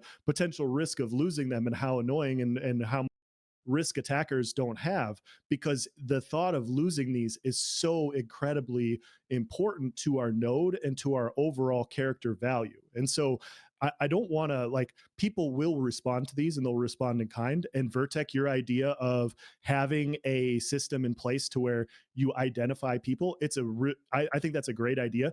I just wonder if I think guilds and nodes will probably already do it, but if they implemented that in a system to where you could go and look up a directory of, hey, these are people attacking in our area, and a mayor has a system like, hey, these are kill-ons. I know they're not doing this, but I still wish they would have like a kill-on site list. Like, it'd be so nice to know, like, enemy hey, of the state, yeah. Yeah, and enemy of the state would be yeah, we don't have to go into it, but yeah, I think you're still going to have a player-based enemy of the state. I think you're still going to have mayors that say, hey, Enveus over here, these guys keep attacking us. If you see them anywhere near our ZOI, it's kill on sight. They can't stay. They got to go. And I think that idea is great, and it would be really cool if implemented. I want to point out the so, like, if you guys have something that's relevant to the conversation, we don't like, I'm going to stop it if it goes down a giant rabbit hole that's probably too off topic. But if you guys have something relevant to the conversation, bring it up. JamieKaos has a video, like we already kind of brought it up. JamieKaos has a video talking about implementing like expanding on the bounty hunter system and stuff like that. He said he was on the wrong side of it, and you guys have just brought up the you guys just brought up. I was going to touch on that next. I was playing devil's advocate. Okay. Yeah. So, like, if you guys have something relevant to the conversation, still feel free to bring it up. We're not going to go down giant rabbit holes. Sure. The heads up, okay, you may want to fix the cameras. I don't know if you noticed that the cameras got messed up. It's because Nice dropped out, Dick. Yeah. Oh yeah, it did. Okay. But so this was something we brought up on our podcast when Annie and I were talking about it. And this really is just more of a selfish reason because I want them to expand the bounty hunter system. I think it would be really cool if they made it so that way, after this whole thing's done, if you were an attacker, that you get some type of, instead of having corruption, having some other system where you are marked as a criminal. I also want anything stolen to be contraband, because to me, it doesn't make sense that I can just run it to a caravan, like go turn it in and be like, you'd have some, in my head, you'd have some type of manifest or something. So the dude knows it's fucking stolen.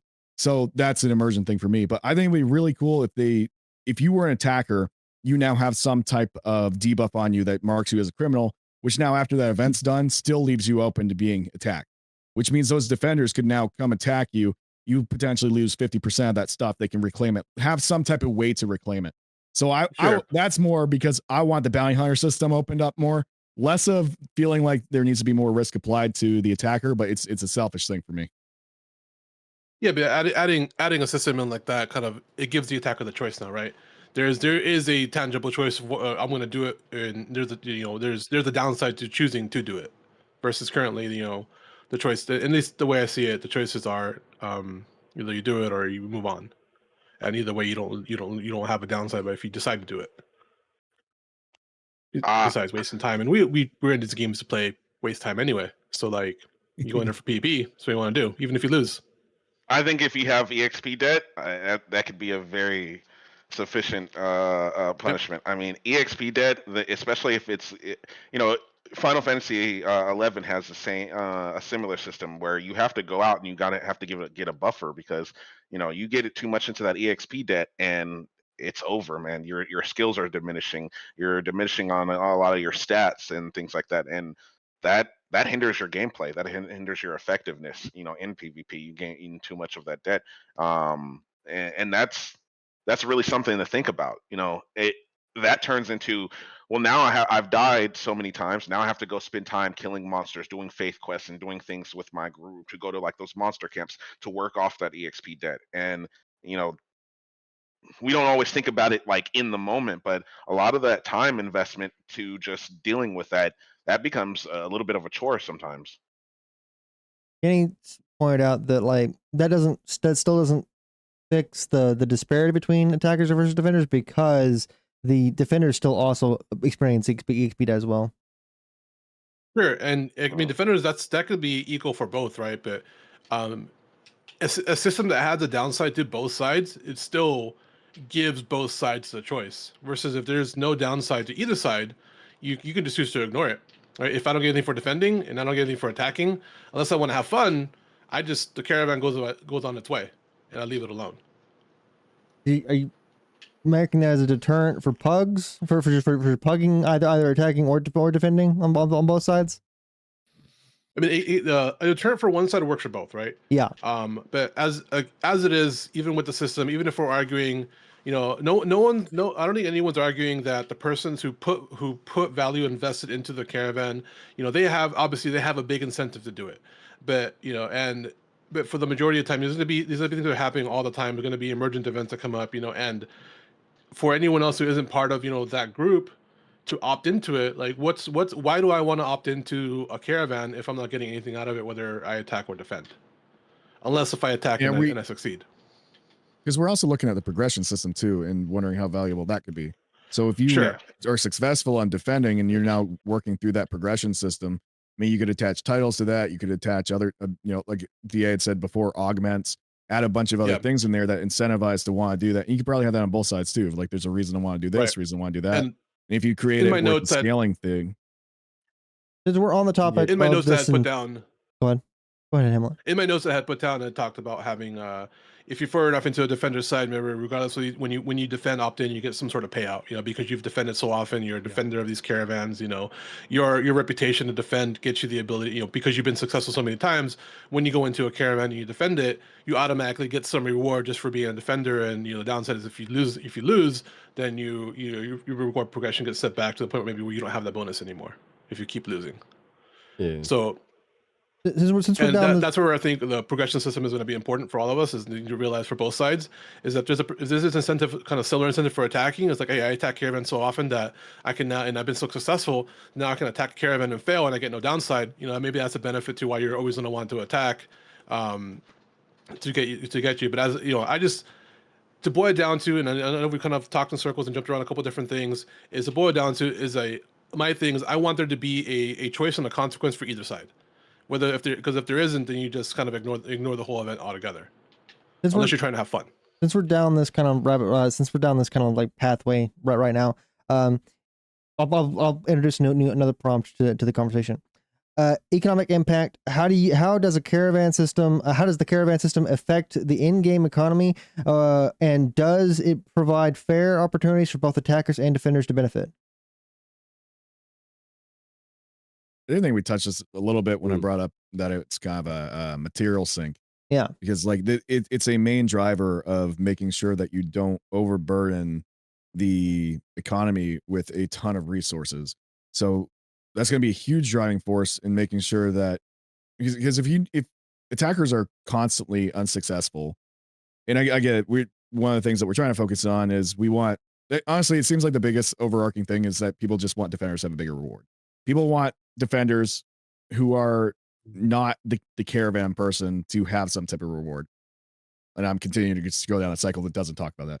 But caravans are a huge material sink. And without that, you're going to just come into every other MMO has that issue where nothing is worth anything. And then you get to the point where it's like, is that potentially going, because this node already has a shit ton of these resources, is their value even worth anything? Because I'm assuming that if you have surplus of this, you're not getting that return on investment anymore. I also want to point out that the way the caravan and commodities functions right now, commodities are one of the primary sources of gold because the gold just isn't generating through normal means. Like in Arcade, you have caravans are your primary way of generating gold into the economy, injecting gold into the economy inside the game. So just to point that out, your two methods right now, well, technically three, are questing, just selling straight up glint, or converting that glint into caravans. I briefly want to touch on this, and it's a little bit abstract, but I think it's important for this discussion. One of the reasons that I'm excited for Ashes of Creation's economy over other MMORPGs is the fact that one of the big gold drivers in the system is more PvP based. And if you look at other MMORPGs that have failed from an economic perspective, they've often been gamed by people botting.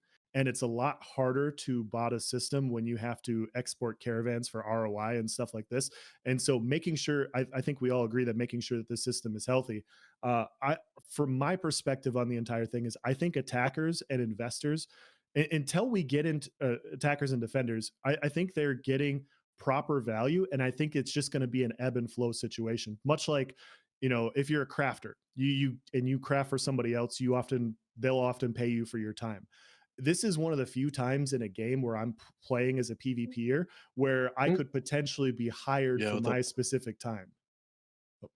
Yeah, I touched on that earlier. Like, all the time, and a lot of time in MMOs, it's just like a PV. Like, I consider myself a PvX person. I like raiding. I like doing things like that. But I generally tend to kind of lean a little bit more to just enjoying that PvP. I like getting the gear and acquiring the means that I can acquiring the gear that's needed so I can go out in PvP. I don't really like the end all of just being like, I cleared the raid, I got my gear, now what? And when it ties into the economy and all that, it like you said, I really like the system because for the first time I can be a PvPer and do what I want to do throughout the day and still be progressive in either my gold generation or my gear or whatever it may be. What you want So to many do. times in so many times in so many games, I'm forced to, a lot of games, if you want to be a PvE only person, you don't necessarily have to step out too much your box. You got the instance arenas, you got the instances, and you don't really have to step outside that box. But in every one of those instances, like as a PvP player, we're really forced to just play under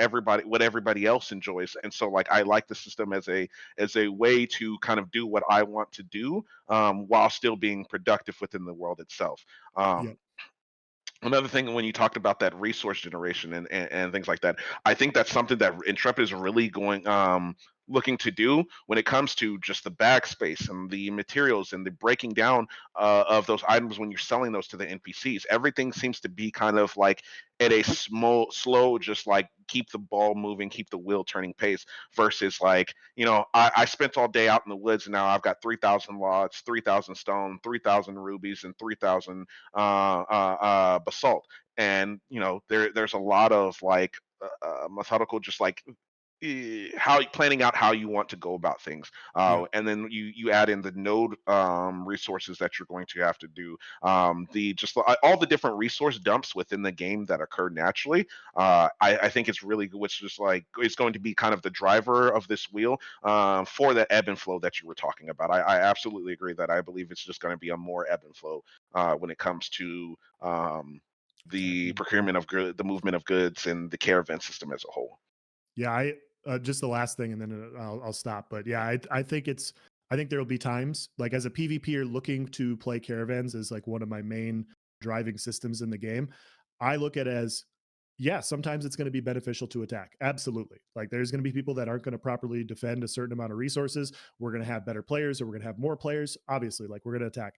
There's also going to be other times where people are going to just say exactly what a lot of people are saying as well, is it's really easy to attack. And in that situation, you then create a system to where you can game both sides. So there'll be times where it'll be profitable for me to attack. There'll be times where it's going to be way more profitable for me to defend and more fun. If 80% of the people in the world are attacking, I want to be the defender, because I know no matter where I go, I'm going to find a fight.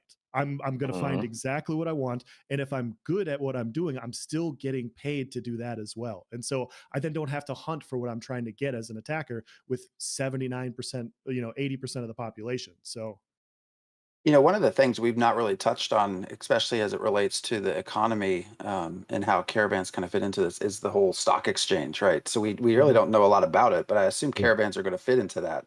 And that's probably going to influence people's decisions as well on whether to attack and defend.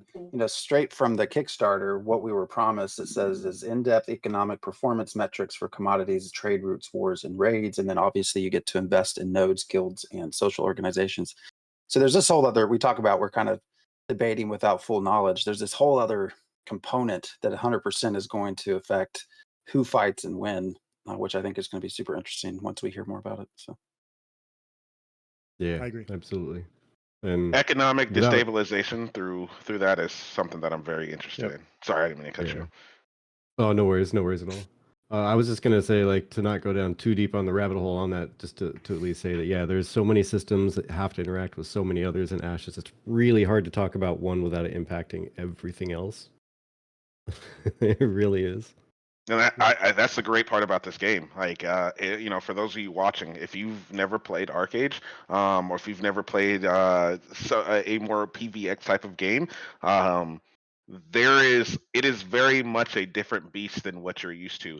And like, And this is just from attackers in a PvP standpoint. You know, us as PvPers always have in our head that we're the ones engaging, we're the ones who are going to be triumphant in that attack, because we always see ourselves as the winners. And like in these type of games, that's not always the case. I mean, like the last Frost start that we played, me and Azu, we were 2 people on a boat, and we took down like 3 guys, took their stuff, and a guild ship comes across and just completely sinks us, and we're dead in the water.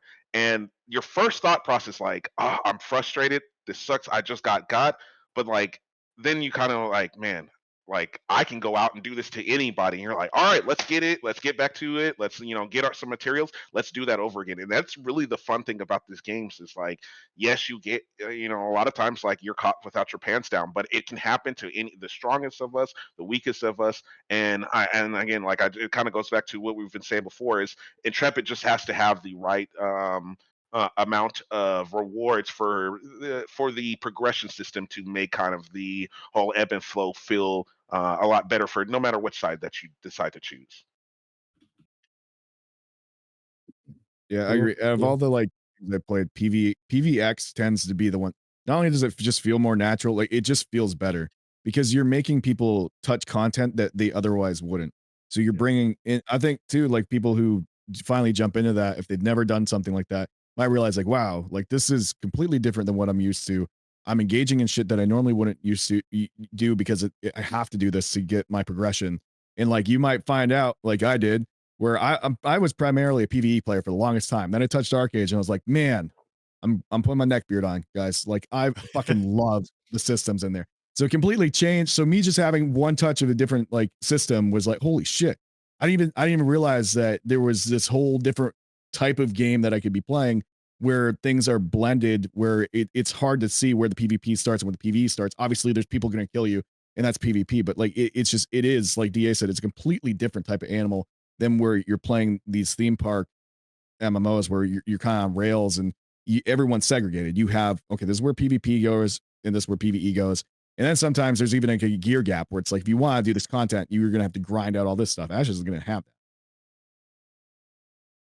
Yeah, there's a lot of things that Arcade did wrong, but I do see Steven's vision because when you kind of start to see the wheels turn for that whole like open world gameplay, you're like, man, if you added, changed up some of the stuff, got rid of the pay to win systems and things like that, like you're gonna have an amazing MMO. And like I'm really excited for everybody to kind of get their first dive into what that type of MMO looks like, because like it's fucking incredible. Like the constant like looking over your shoulder, the guilds in chat, one guild is mad because the other one took their caravan and took their rewards, and like there's just so much of that natural open world feeling, and there's always something going on that every time you log in, it's not let's run around circles in town and wait for the next instance to pop. Like there's just always something to do in this like living breathing world, and it's so much fun.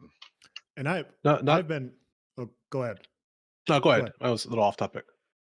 I'm also off topic. I'm just continuing what he's saying. So yeah. And so mine's similar to that topic of that. I was curious and then something maybe he's already announced. Steven mentioned something about having like a kill board. Something that Albion and like Eve did, where if there was a kill out in the world, there was a kill board online that automatically got populated with who killed what and what was taken from them. That'd be something good to have. Is just have like it works for black and whites, works as kind of a social deterrent as well. You can look up someone, see all the kills they've had. Yep. That'd be a good system I'd like to have. Yeah, something in game where like because we brought up the social thing, actually having something that's an in-game system rather than relying on players to populate that would be fucking awesome. Yeah, I agree. Yeah, completely. even Albion, they're off-site, they're not in-game, but it's populated through the game, so like it's not opt-in, it's up there no matter what. I love the idea and conversation. Let's kind of bring it back to the debating topics of the caravan system. I want to. I put this in chat, but just bring this to all. Again, going back to if I'm either by myself or even with a small group out in the real world, I'm going to probably choose attacker over defender for just reward reasons. This was mentioned in the forums by NK that, well, what if you one of the ways to sort of solve that issue is you just remove the ability to crack crates. The attackers win, they have to transport it. They can't crack them open. So they automatically assume the same risk because in order to get anything out of it, they have to move them somewhere else. I'm wondering what y'all think of that idea. Doesn't that actually kill the something black that came market? up. Because Not the only necessarily, reason 'cause you still have the boxes, right? You still have the crates that You- are. Yeah, but the crates have to be marked as stolen. It seemed like the only way to actually have stolen is by cracking them open and taking the goods. Which is why I was saying, to me, it doesn't make sense that the other crates aren't contraband. The way the system currently works in the game, from what we saw, is like yes, when you crack a crate, it turns into a it's just normal crate. You can go to any node. Like before cracking it, it's just it's a normal crate. You can transport it, turn it in any node for like the reward and stuff like that. But when you crack it, that's when it becomes a stolen crate. So you have that's the one you have to take to a black market. Okay, so you're telling me that I've had this wrong, and half this conversation has been wrong. That attackers can actually get 100% of the value if they just don't crack the crates. Yes. 50%, because you lose 50% right off the top when you destroy Yeah, the Caravan. you lose a percentage from when it's pop busted, but yes, you get. So I mean, you get the full price of the commodity that you get back. You can adjust the system then keep the black market crates where when a caravan is destroyed, certain percentage of those crates become black market. They have to be popped. Make it a smaller percentage, but the vast majority of it has to be transported. So you can still keep the black market system in there, and now you have forced crates, and you have to worry about someone cracking open crates that you don't want cracked open. Some are just going to be cracked open no matter what. Just they were damaged during the fight, so it cracked open. You know, Okay, so that was the misunderstanding of mine then, because I thought it was the value of them dropped 50% because it was stolen, not 50% of them got destroyed. Yeah, 50% right of off the bat, actual you lose material 50% of everything. Gotcha.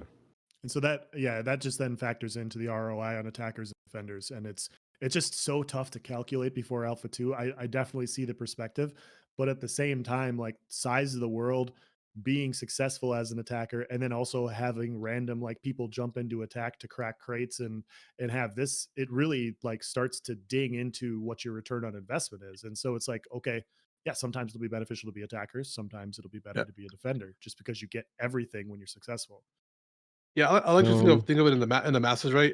As you know, I think most of us here have either tried to play competitive at a high level or try to be optimal. You know, there's a reason why we're here having discussion, because we want, you know, we're a different kind of player, and the systems, you know, the systems proposing this is to cater to us because we're going to make those decisions regardless, right? You know, if it's worth it for our time.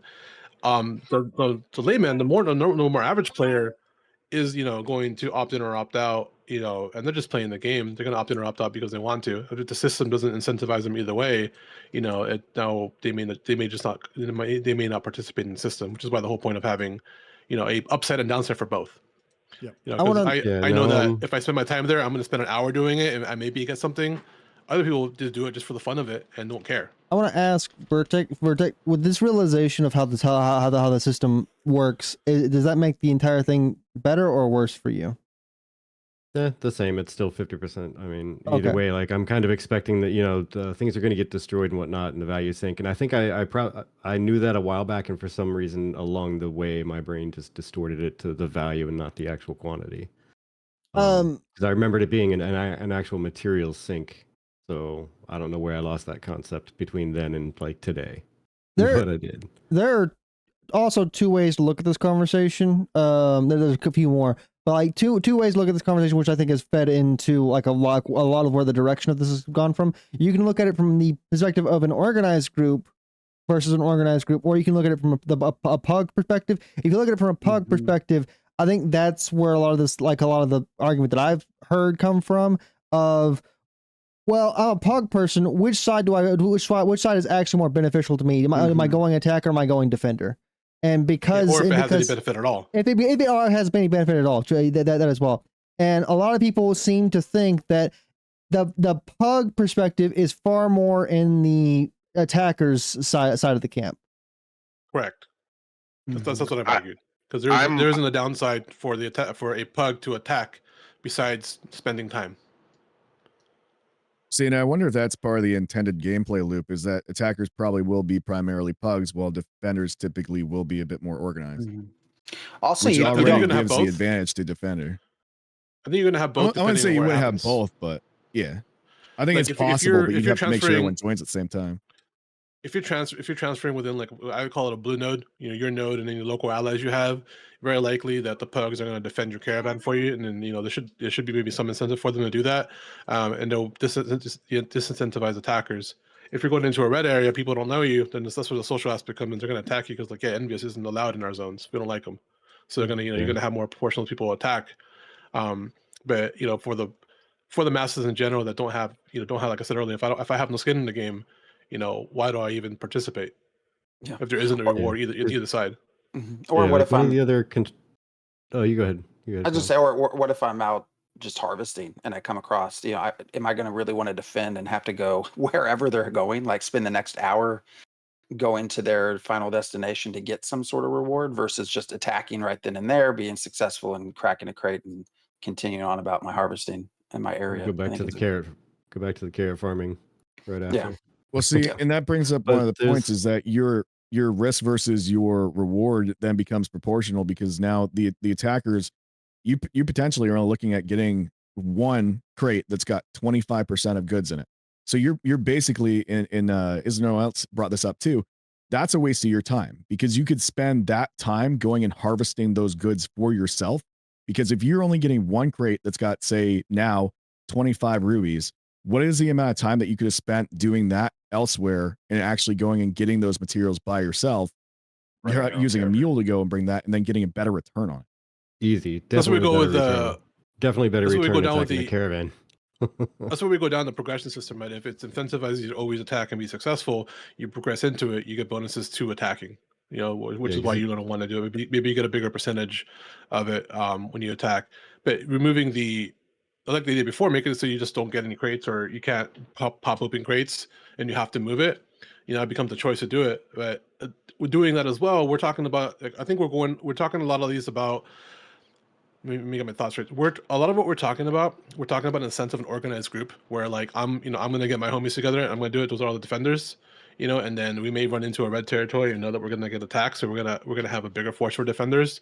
But if no one besides the people who have a vested interest participate in the system, then what's the point of having the system? It's going to be all the big guilds are going to protect their caravans and get richer and get richer and get richer, where because there's no reason for it to defend. There's no incentive to defend or attack by everyone else on the server.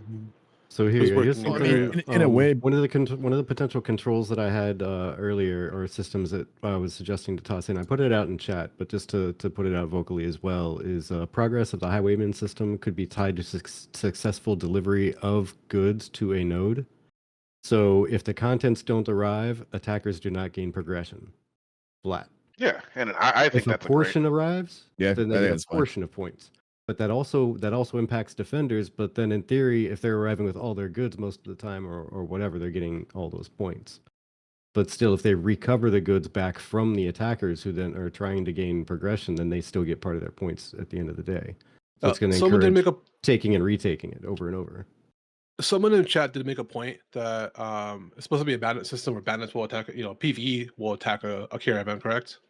Yes. That's supposed to be a thing. Yeah. So random events will happen. That creates an incentive for defenders where, if you kill bandits, you get progression, or kind of back to what I was talking about earlier, you maybe get some sort of currency.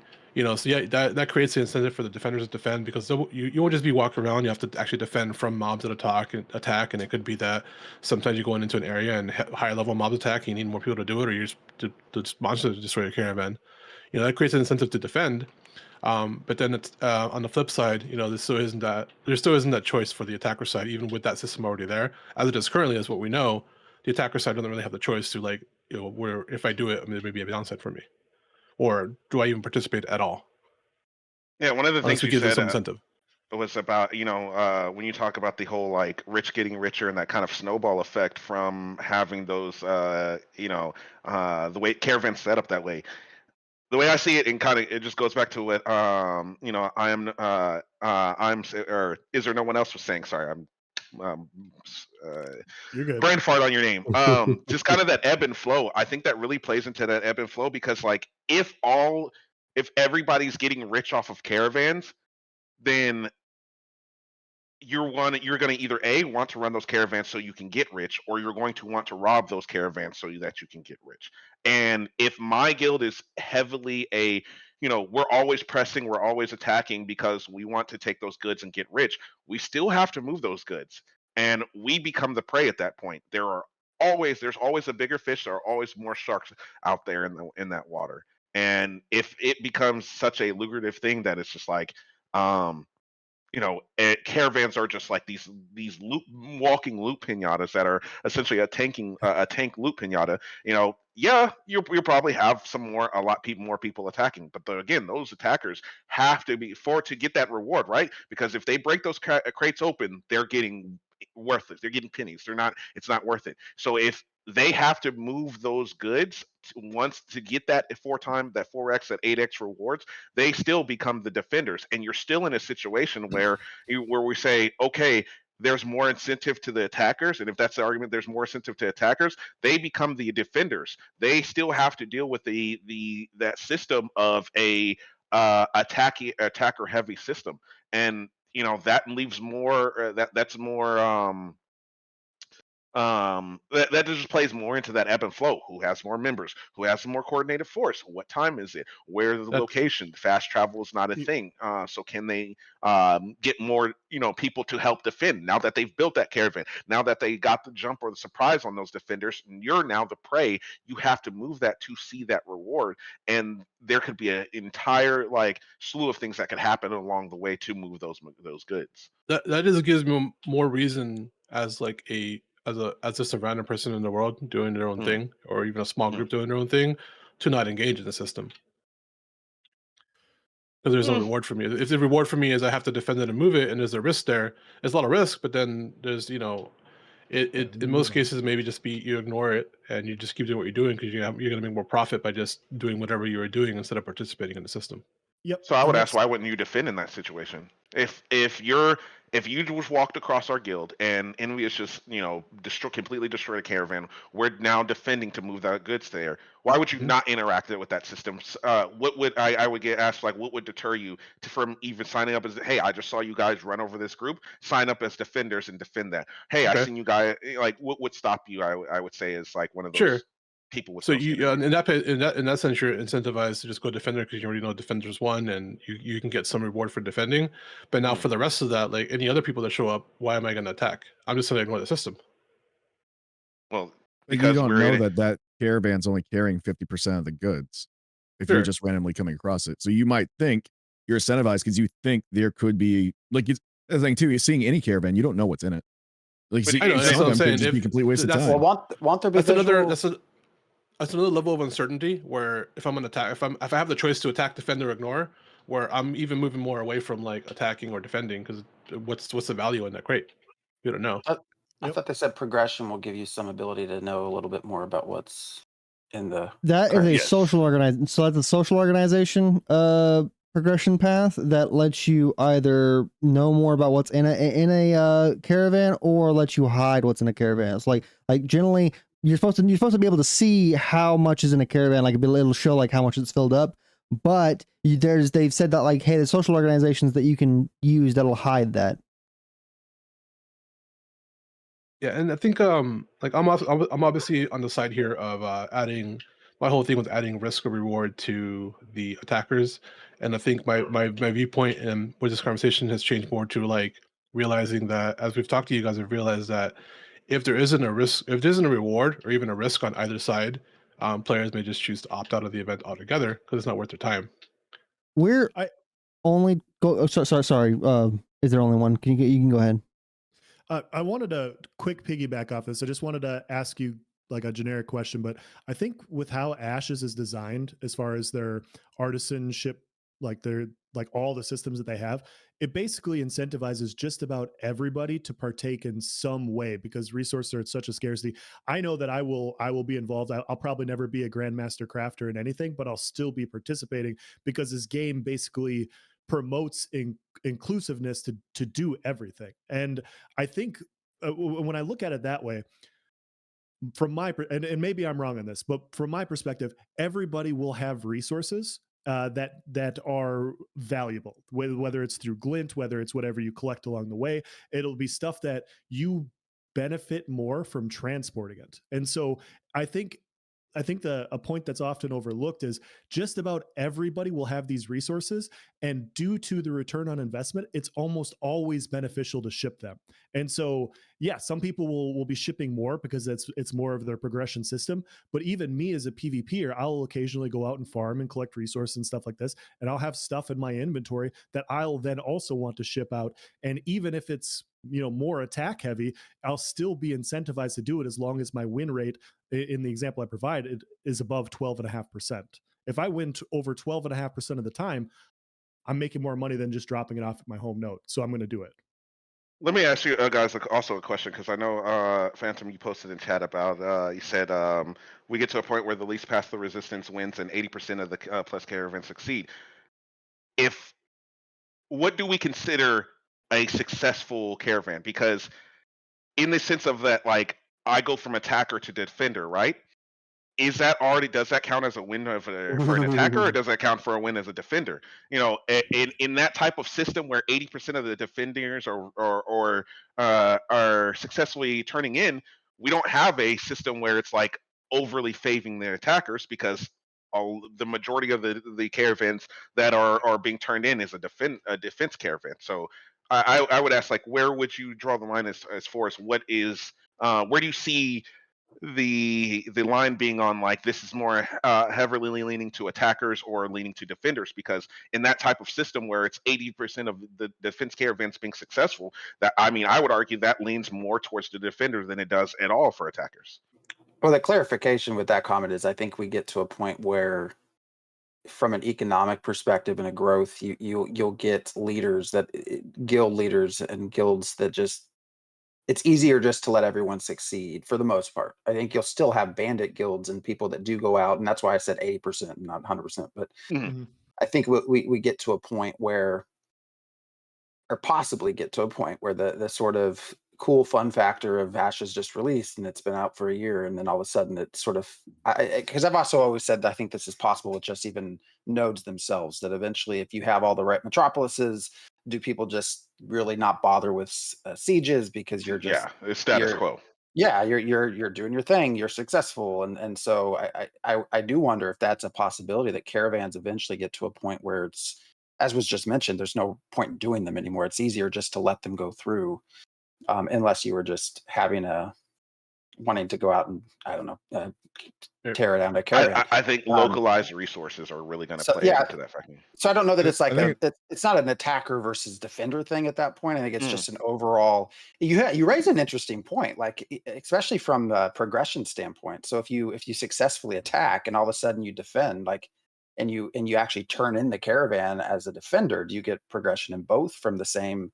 Because it's two separate raids, right? So I assume you would. But one thing I do want to piggyback on that real quick. Yeah. Is that it's a good thing that content is locked behind nodes, because that's one of the reasons why I don't think people are going to get complacent. If you just get comfortable with essentially we're talking about, the game's dead at that point. If you have these 5 metropolises that nobody wants to attack, but I'm pretty sure you're going to have a lot of people who are like, guys, we've never seen this content. We don't know what's behind there. There could be, I heard on different server, there's fucking legendaries on it there. You're going to have some type of incentive to want to destroy these, why people aren't going to get complacent and be like, oh, you know what? It is what it is. I would assume Intrepid has an answer for that already. That would be an absolutely excellent way to introduce a new expansion to the world. Everything blows up and you start all over. I think we're going a little far. I think we're going a little off topic with that one. I love the idea, but we're going a little off topic with that. What I want to bring in, what I want to point out though is like bring a little clarification to this.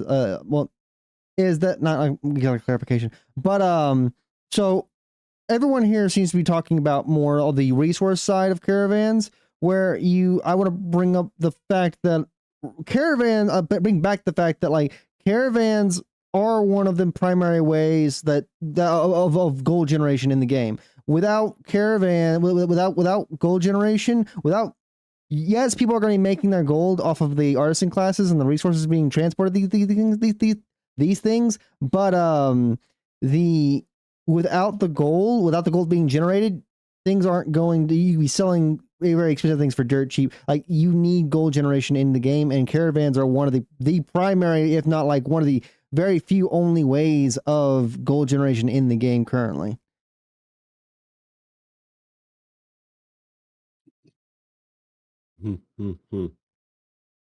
Yeah, So so I what's mean, that question there? with that being there, it makes it so that obviously people are going to have incentives to run caravans, right? You can have incentives to run caravans, and I think initially in the conversation we talked, maybe in my opinion here, maybe the initial prompt to start this whole podcast maybe it was a little skewed in a direction coming from a little misunderstanding, as far as not being penalties for attackers. But as we've got into kind of opened up this onion and gotten down to the layers, we realized that like, at least I've realized that maybe the incentives has to come in from I think the progression systems for attackers and defenders, so 100%. that there's a reason to do it. Otherwise, we get in a situation like Fant said, where 80% of the time, like most people just either ignore it or go on defender just because it's easy money. um and maybe you don't need a downside for attackers, right? Because you do need an incentive for either side to actually participate in the event or it becomes dead. What So I think 100% we agree with that. initially came into arguing whether attackers should have a disadvantage for doing it, a downside. But then as we open it up, we're talking about maybe defenders don't even have an upside to do it either. So why defend it because you don't get anything out of it? And I see a lot of people in the chat were commenting, or I think making the assumption that the defenders is always going to be the people who are like invested in it, which they aren't, right? You could have a random being the defender that doesn't have any skin in the game. with that? Well, that's kind of the stance I've always taken with this argument. I brought it in the discussion round, and I brought up in chats when we were watching when we were doing the live watch party, is like not taking the attack, not de-incentivizing attack, but incentivizing defense. What kind of systems in place would you want implemented to incentivize defense? Because we have node standing, we have the progression system, there's the payouts from the golds, depending on how they choose to go about that route. I wouldn't personally implement more gold into the, like random gold, but what kind of systems do you guys want to see implemented that would potentially incentivize defense and not decentivize attack? I think I want to see more, because like when we watched the live stream, obviously it was staged and everything, but what wasn't staged was how long it took to destroy that caravan. That thing is just a monster, and they didn't even use any of the defensive capabilities of it, and they showed us some, but like they haven't balanced any of them yet. And so I kind of want to see how powerful that caravan is, how powerful like balanced heal over times that they have on that system. Are you really going to shoot 100 feet in the air when they use the propulsion system? Like I'm obviously joking on that perspective, but I want to see exactly what the caravan capabilities are. But yeah, potentially if it's not good enough, beefing up the overall health or the defense capabilities of it. Maybe when it does get destroyed, you drop, there's more supplies destroyed. That way there's less incentive for attackers to attack. Like there's different ways you can go about doing it. Basically either providing incentive for one to say, hey, like this is, we're making it better for you to do this, or for the attacker, like, hey, we're disincentivizing you a little bit to potentially do this yourself. I do want to piggyback on that just a little bit, because for me, I just feel like we didn't actually see anything that was representative gameplay. So it's hard for me to even know if attackers could be at a complete disadvantage where everyone's on mounts, everyone's using the abilities for the caravan, where you can't even fucking catch up the thing. Like we didn't get to see that. So it's hard to say a lot of like what the risk could be. You can't even fucking catch the thing.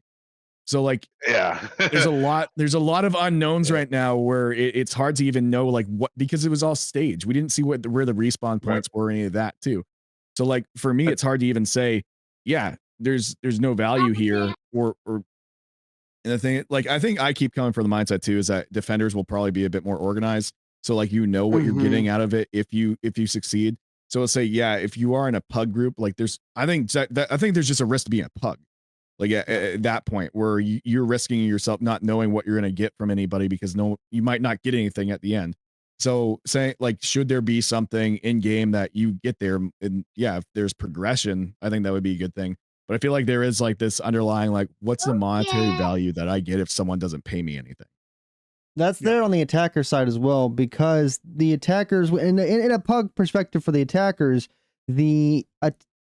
your attacking pugs, they're there for the loot, right? When the attack's over, they're potentially at each other's throats trying to get the most loot.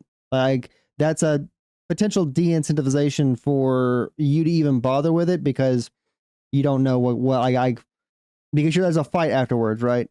Kind of thing. Right. Yeah, you could have a bunch of people going corrupt because you want to get into the crates.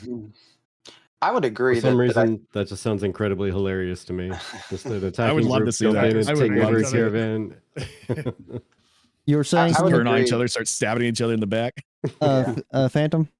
I was just gonna say I agree. I think most, at least the caravans carrying expensive goods and items, I think most of those will probably be pretty well organized from a defense standpoint ahead of time, just because of the risk associated with it. So I'd agree there. But I think, again, what I mentioned earlier, to incentivize defenders and not make it worse for attackers, I think it's just, how do you reward the defenders? Right now, I don't see an obvious way as a pug, as somebody that gets offered the opportunity to join, that I easily make anything off of that. And is it just a waste of my time? Yep. That's the one thing I would add. And I would say the easiest part would be to let the caravan drive, or whoever starts it, say, I will give this X amount of money to people who join and help me successfully complete or commodities or items or whatever. Yeah, I think You can even add it in game. You can even add an in-game system where, like, the defender, the whoever initiates this is how much I'm paying out. This is how much I'm paying out 5% to whoever's joining. That'll be dispersed once the items are sold. That's an in-game, really easy thing where it's like, I know I'm getting something because this guy is already putting out there, this is how much I'm going to make.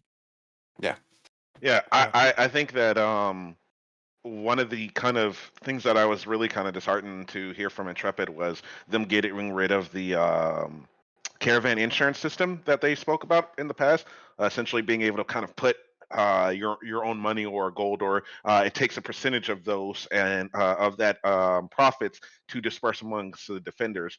And they kind of left that up, said that they were going to leave that up to the player in, and that's something that I really wish I really hope they kind of go back on, because I think the caravan insurance thing is a really good incentive. Like, if I come by and little pop up on my screen says, "Hey, you're going to get 32 gold from this caravan," and it already looks like, I could probably get that. Maybe if I'm attacking, I'm gonna have to split that up between other people.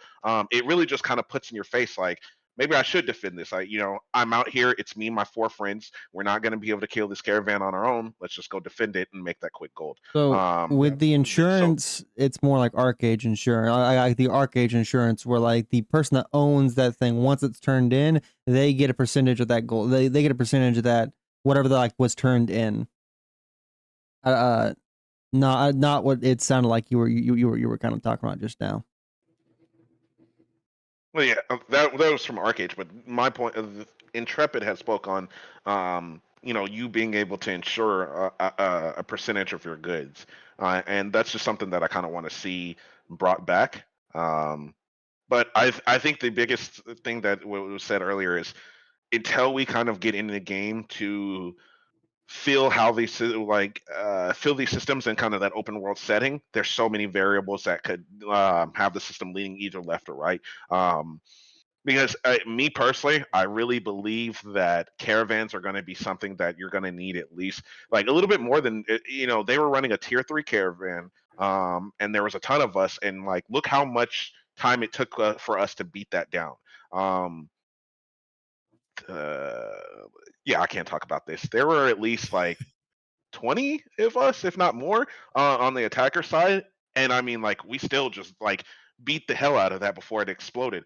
And I think in a more natural system with that kind of ebb and flow in place, I just personally believe that caravans are going to take more of a little bit of a group effort, and it's not going to be, your group of random 5 to 6 people running around and they just all happen to sign up as attackers. really taking those down. I think it's going to be more coordinated group effort, and with the sizes of the world, how you can outfit caravans to be more on-road, off-road, faster building time, faster on rivers, things like that. The kind of modularizations to that, I think, is really going to kind of offset a lot of those difficulties or the frustrations from the defenders. Yeah. To piggyback off that as well, I'm pretty confident in saying, like, I don't want to speak in overarching generalities, but I'm pretty confident in saying that all of us, if we were involved in like a 16 v36, we wouldn't have the caravan stop in the middle of the road when we started to die. Yeah, Like, absolutely. Hit the sprint. Hit the sprint. Probably not. Like that caravan's probably not staying there when we're outnumbered 2-1. It's probably just like, hey, get going as fast as possible. We'll meet you up at the next respawn point. So yeah, like a lot of that is definitely skewed. And I was watching, like, I came into this with with my own point of view on this as well. And then I was watching Rive's video last night, and he brought up a good point that, a lot of these caravan runs might very well be dead, which is once again also what DA talked about, what I kind of brought up in the beginning. This map is so big. It's so big, and like the overall population density, we won't really know how much attackers or defenders are incentivized, because when I look at it, it's like it's hard to get 12 people together to run like a normal trial. It's hard to get 6 people together for a podcast. Like everybody has different schedules and stuff like that. So it's just one of those things where it's like, okay, if I can get a group of 20 people together and I take my 30-minute ride to Miralith, you then have to, in that short period of time, A, have enough people to fight back, and B, have enough people to fight back in that area to like cooperate to overtake this thing. And so it's just, there's just so many variables that go into play. I think the things we talked about before, I just think a lot of it will come down to tweaks during Alpha 2 and in the betas. We've been going for a while now. We hit our like 2 hour. We hit our 2 hour mark, a little bit past that now. We started a bit late, but I think we made that up by now. So I'm gonna go ahead and be like in this debate here for today. I want to ask our guest: Has the debate changed your viewpoints on this topic? Or are you basically keeping the same? No, I'm asking you guys. I can start. So I think initially, my viewpoint initially was, I think maybe came from just a little bit of a skewed side thinking, why attack or why not attack? And as we're talking, what has changed for me is realize that, like, why even participate at all unless there's incentive on either side. Yeah. Talking about there, yeah. So my perspective has changed in the sense of, my thought initially was everyone's just going to attack, but as I was talking, I realized that, like, I think everyone's just going to avoid the system unless there's an incentive to go either way, whether you want to defend or attack. Yeah, I think throughout the conversation, there's definitely things that are brought up from just both sides that I think we are all kind of like in the understanding that the system is not perfect. It's an early state iteration. It's an early stage, but I think that it's important that we're able to identify and see some of the holes so that, like, Intrepid can kind of pivot and make those changes, so that we do have a better system when it's like fully fleshed out, versus just like throwing something at the wall and seeing what sticks. I do think that, how do I put it? Overall, I would say that I lean towards the camp of, I do think that there are some things that they can do to make attackers, I wouldn't say have, let me rephrase that. I think the answer to, after all this discussion, I think the answer leans less on how to make it more risk versus reward for the attackers, and giving the versus and moving towards the defenders need proper incentives to for people who are not the caravan movers. I think that there just needs to be proper incentives on the people who are moving, who are deciding to sign up for defenders. I think there just needs to be the proper incentives for them to defend, because even as somebody who's a pro attacker, I do think that there is a little bit like as someone not moving that caravan. If I'm moving the caravan, all of you guys sign up for defense. Let's go. Like I'm full team defenders. But as somebody who's just out in the open world, I do feel like that there needs to be just a little bit of incentive as to why I should defend. And I mean, as a PvPer, right, I want that incentive to defend because I want to get paid for my time. Yeah, I agree with that. I think a lot of times you'll see games where if something's doing really well and other things are suffering, they like to nerf the thing that's doing really well. And I think this is a situation where I feel like attackers are in a fine spot. I think that the risk and reward seems fine, but I would agree that I think defenders need to be buffed a little bit. Finding some way to make it so that those people at least have some type of security that there's going to be something for them at the end rather than just progression. So like DA brought up, like having that insurance system where, okay, if I do this, I at least know I'm getting X amount of gold for participating in this. Yeah, I completely agree. I should have brought that up as well. There's just so many variables to this. I completely agree that random people wanting to join in on either side can just get screwed over. And having some sort of like contract system where you like as the caravan runner, you say, hey, if you join, you get 1% of the profits wherever we get, and it's just automated in the system. You get this. I think that's a great point. I really liked Virtek's idea of incorporating like a culprits list, basically of people attacking and raiding in the area. I think that's also a good idea. And this is one of like the player loops that I'm most excited about from attacking and defending. Like as a guy that wants to PvP, I want combat. Like I don't care if the combat comes from me attacking a caravan or defending a caravan. I want this to be healthy. And so if it's too much incentive in one way or the other, then it dies. And if one system, I feel like in this type of game too, if one system in this game starts to die, I think it starts to affect everything else. And I think that's just not good for overall health of the game. So yeah, it gives me ideas, especially once we get an alpha 2 of what to look for and what to watch out for as far as like who's getting benefited more where and what input to provide. And I have to say, this has been a great conversation, and I've been a little bit quiet just because I've been really enjoying hearing what you folks have to say more often than diving in and giving my own opinion towards the end, especially. But say overall, in the grand scheme of things, my opinion hasn't necessarily changed so much as expanded. Like there's so many points that you can't always think of everything yourself. I tried to know everything once and it didn't go well. You can't. So thank you guys for bringing up some information. Like that's like the fact that defenders out in the wild, when you encounter a wild defender, they really don't have, from what's been announced in the design at least, any real like skin in the game. As Hamlet had said, they don't really have any reason to jump in and defend. But again, I do still see that there isn't as much risk on the attacker side, and I'd like to see more, not necessarily in a punishment sake, but just in like that list, that information list. Something like that is plenty enough for me. Just to make sure that the names are being spread wide and far, and let the actual social impact be more than just literal word of mouth by somebody saying, yeah, so and so attacked me. Because that could happen anywhere, right?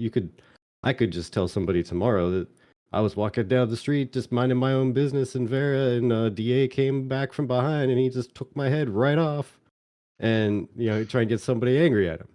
But it's literal word of mouth versus something that the game is dispersing for you through alliances and whatnot of the nodes. Phantom? Yeah, I think this has been fun. There's, I think, valid points everywhere. I think in order to form my opinion, like everything else Ashes, I'm ready for Alpha 2, so I can actually get in and start seeing what's real. Yeah. So, This isn't the end of the conversation, guys. I'm sure we'll all have this conversation will continue on into the Ashes Creation Discord, and we'll have it again next time the Intrepid decides to revisit nodes again. Office hours as well. Office hours is coming up as well. Office hours is also this month is going to be caravan themed based on the thing. The forum post is out. They're asking for feedback. If you haven't given feedback or you feel like one way or the other on this, I encourage you to go give your feedback in the forums and participate in the office hours. They're really good. The devs listen to that kind of stuff and are actually like do that kind of thing. If you are of the opinion like it's Alpha 2, I have to test it, I understand you're that like, oh, it's early kind of opinion, but they're asking for feedback now, and now's the time to be shaping the game. So now is the time to be giving your feedback on this type of thing. If you feel like there was some topics that we just didn't hit, or like you have your own argument, be sure to post it in the comments section, or hit us up on Discord and post in the forums. Now we're gonna go down the list, let all these guys promote themselves and their stuff. I'm gonna start off with JamieKaos because he has something going on later tonight. Yeah, so we'll be hosting our show, Tangent's Creation, in about 3 hours. We're going to have Doc Burns on with us, and we'll probably do a little bit of this conversation and just do some fun shit talking to him. But yeah, we have our podcast. It's every Saturday night, 8:30 p.m. Eastern. So come over. It's over at twitch.tv/JamieKaos. So head over there, give us a follow. And if you like what any of these opinions or any of the other abrasive things I've said, give us a follow. Next up, let's go with DA. I'm DA. You can usually catch me either in our Discord or around the AOC Discord. I am, like I said, I'm the leader of Enveus. Anybody needing Caravan Defense Squad, if you're on our server, we are absolutely going to take that gold for defensive purposes. But yeah, we're all excited to kind of get into Alpha 2. I'm excited to see, just the rest of you guys in Alpha 2. I love the content that everybody puts out. I am a crack fiend for Ashes of Creation, so I do watch everyone's content. It doesn't matter if you have 1 view, 300 views. I am up at 4 o'clock just for Ashes, but I am up at 4 a.m. either drinking or smoking or just working on some spreadsheet and listening to some conversation. So I really can't wait for you guys. I think the thing that most excites me is I want to see everybody's reaction when they first get their dip into this like PvX environment, this PvX game, because just like for those of you who've played ArcH, I mean, it is just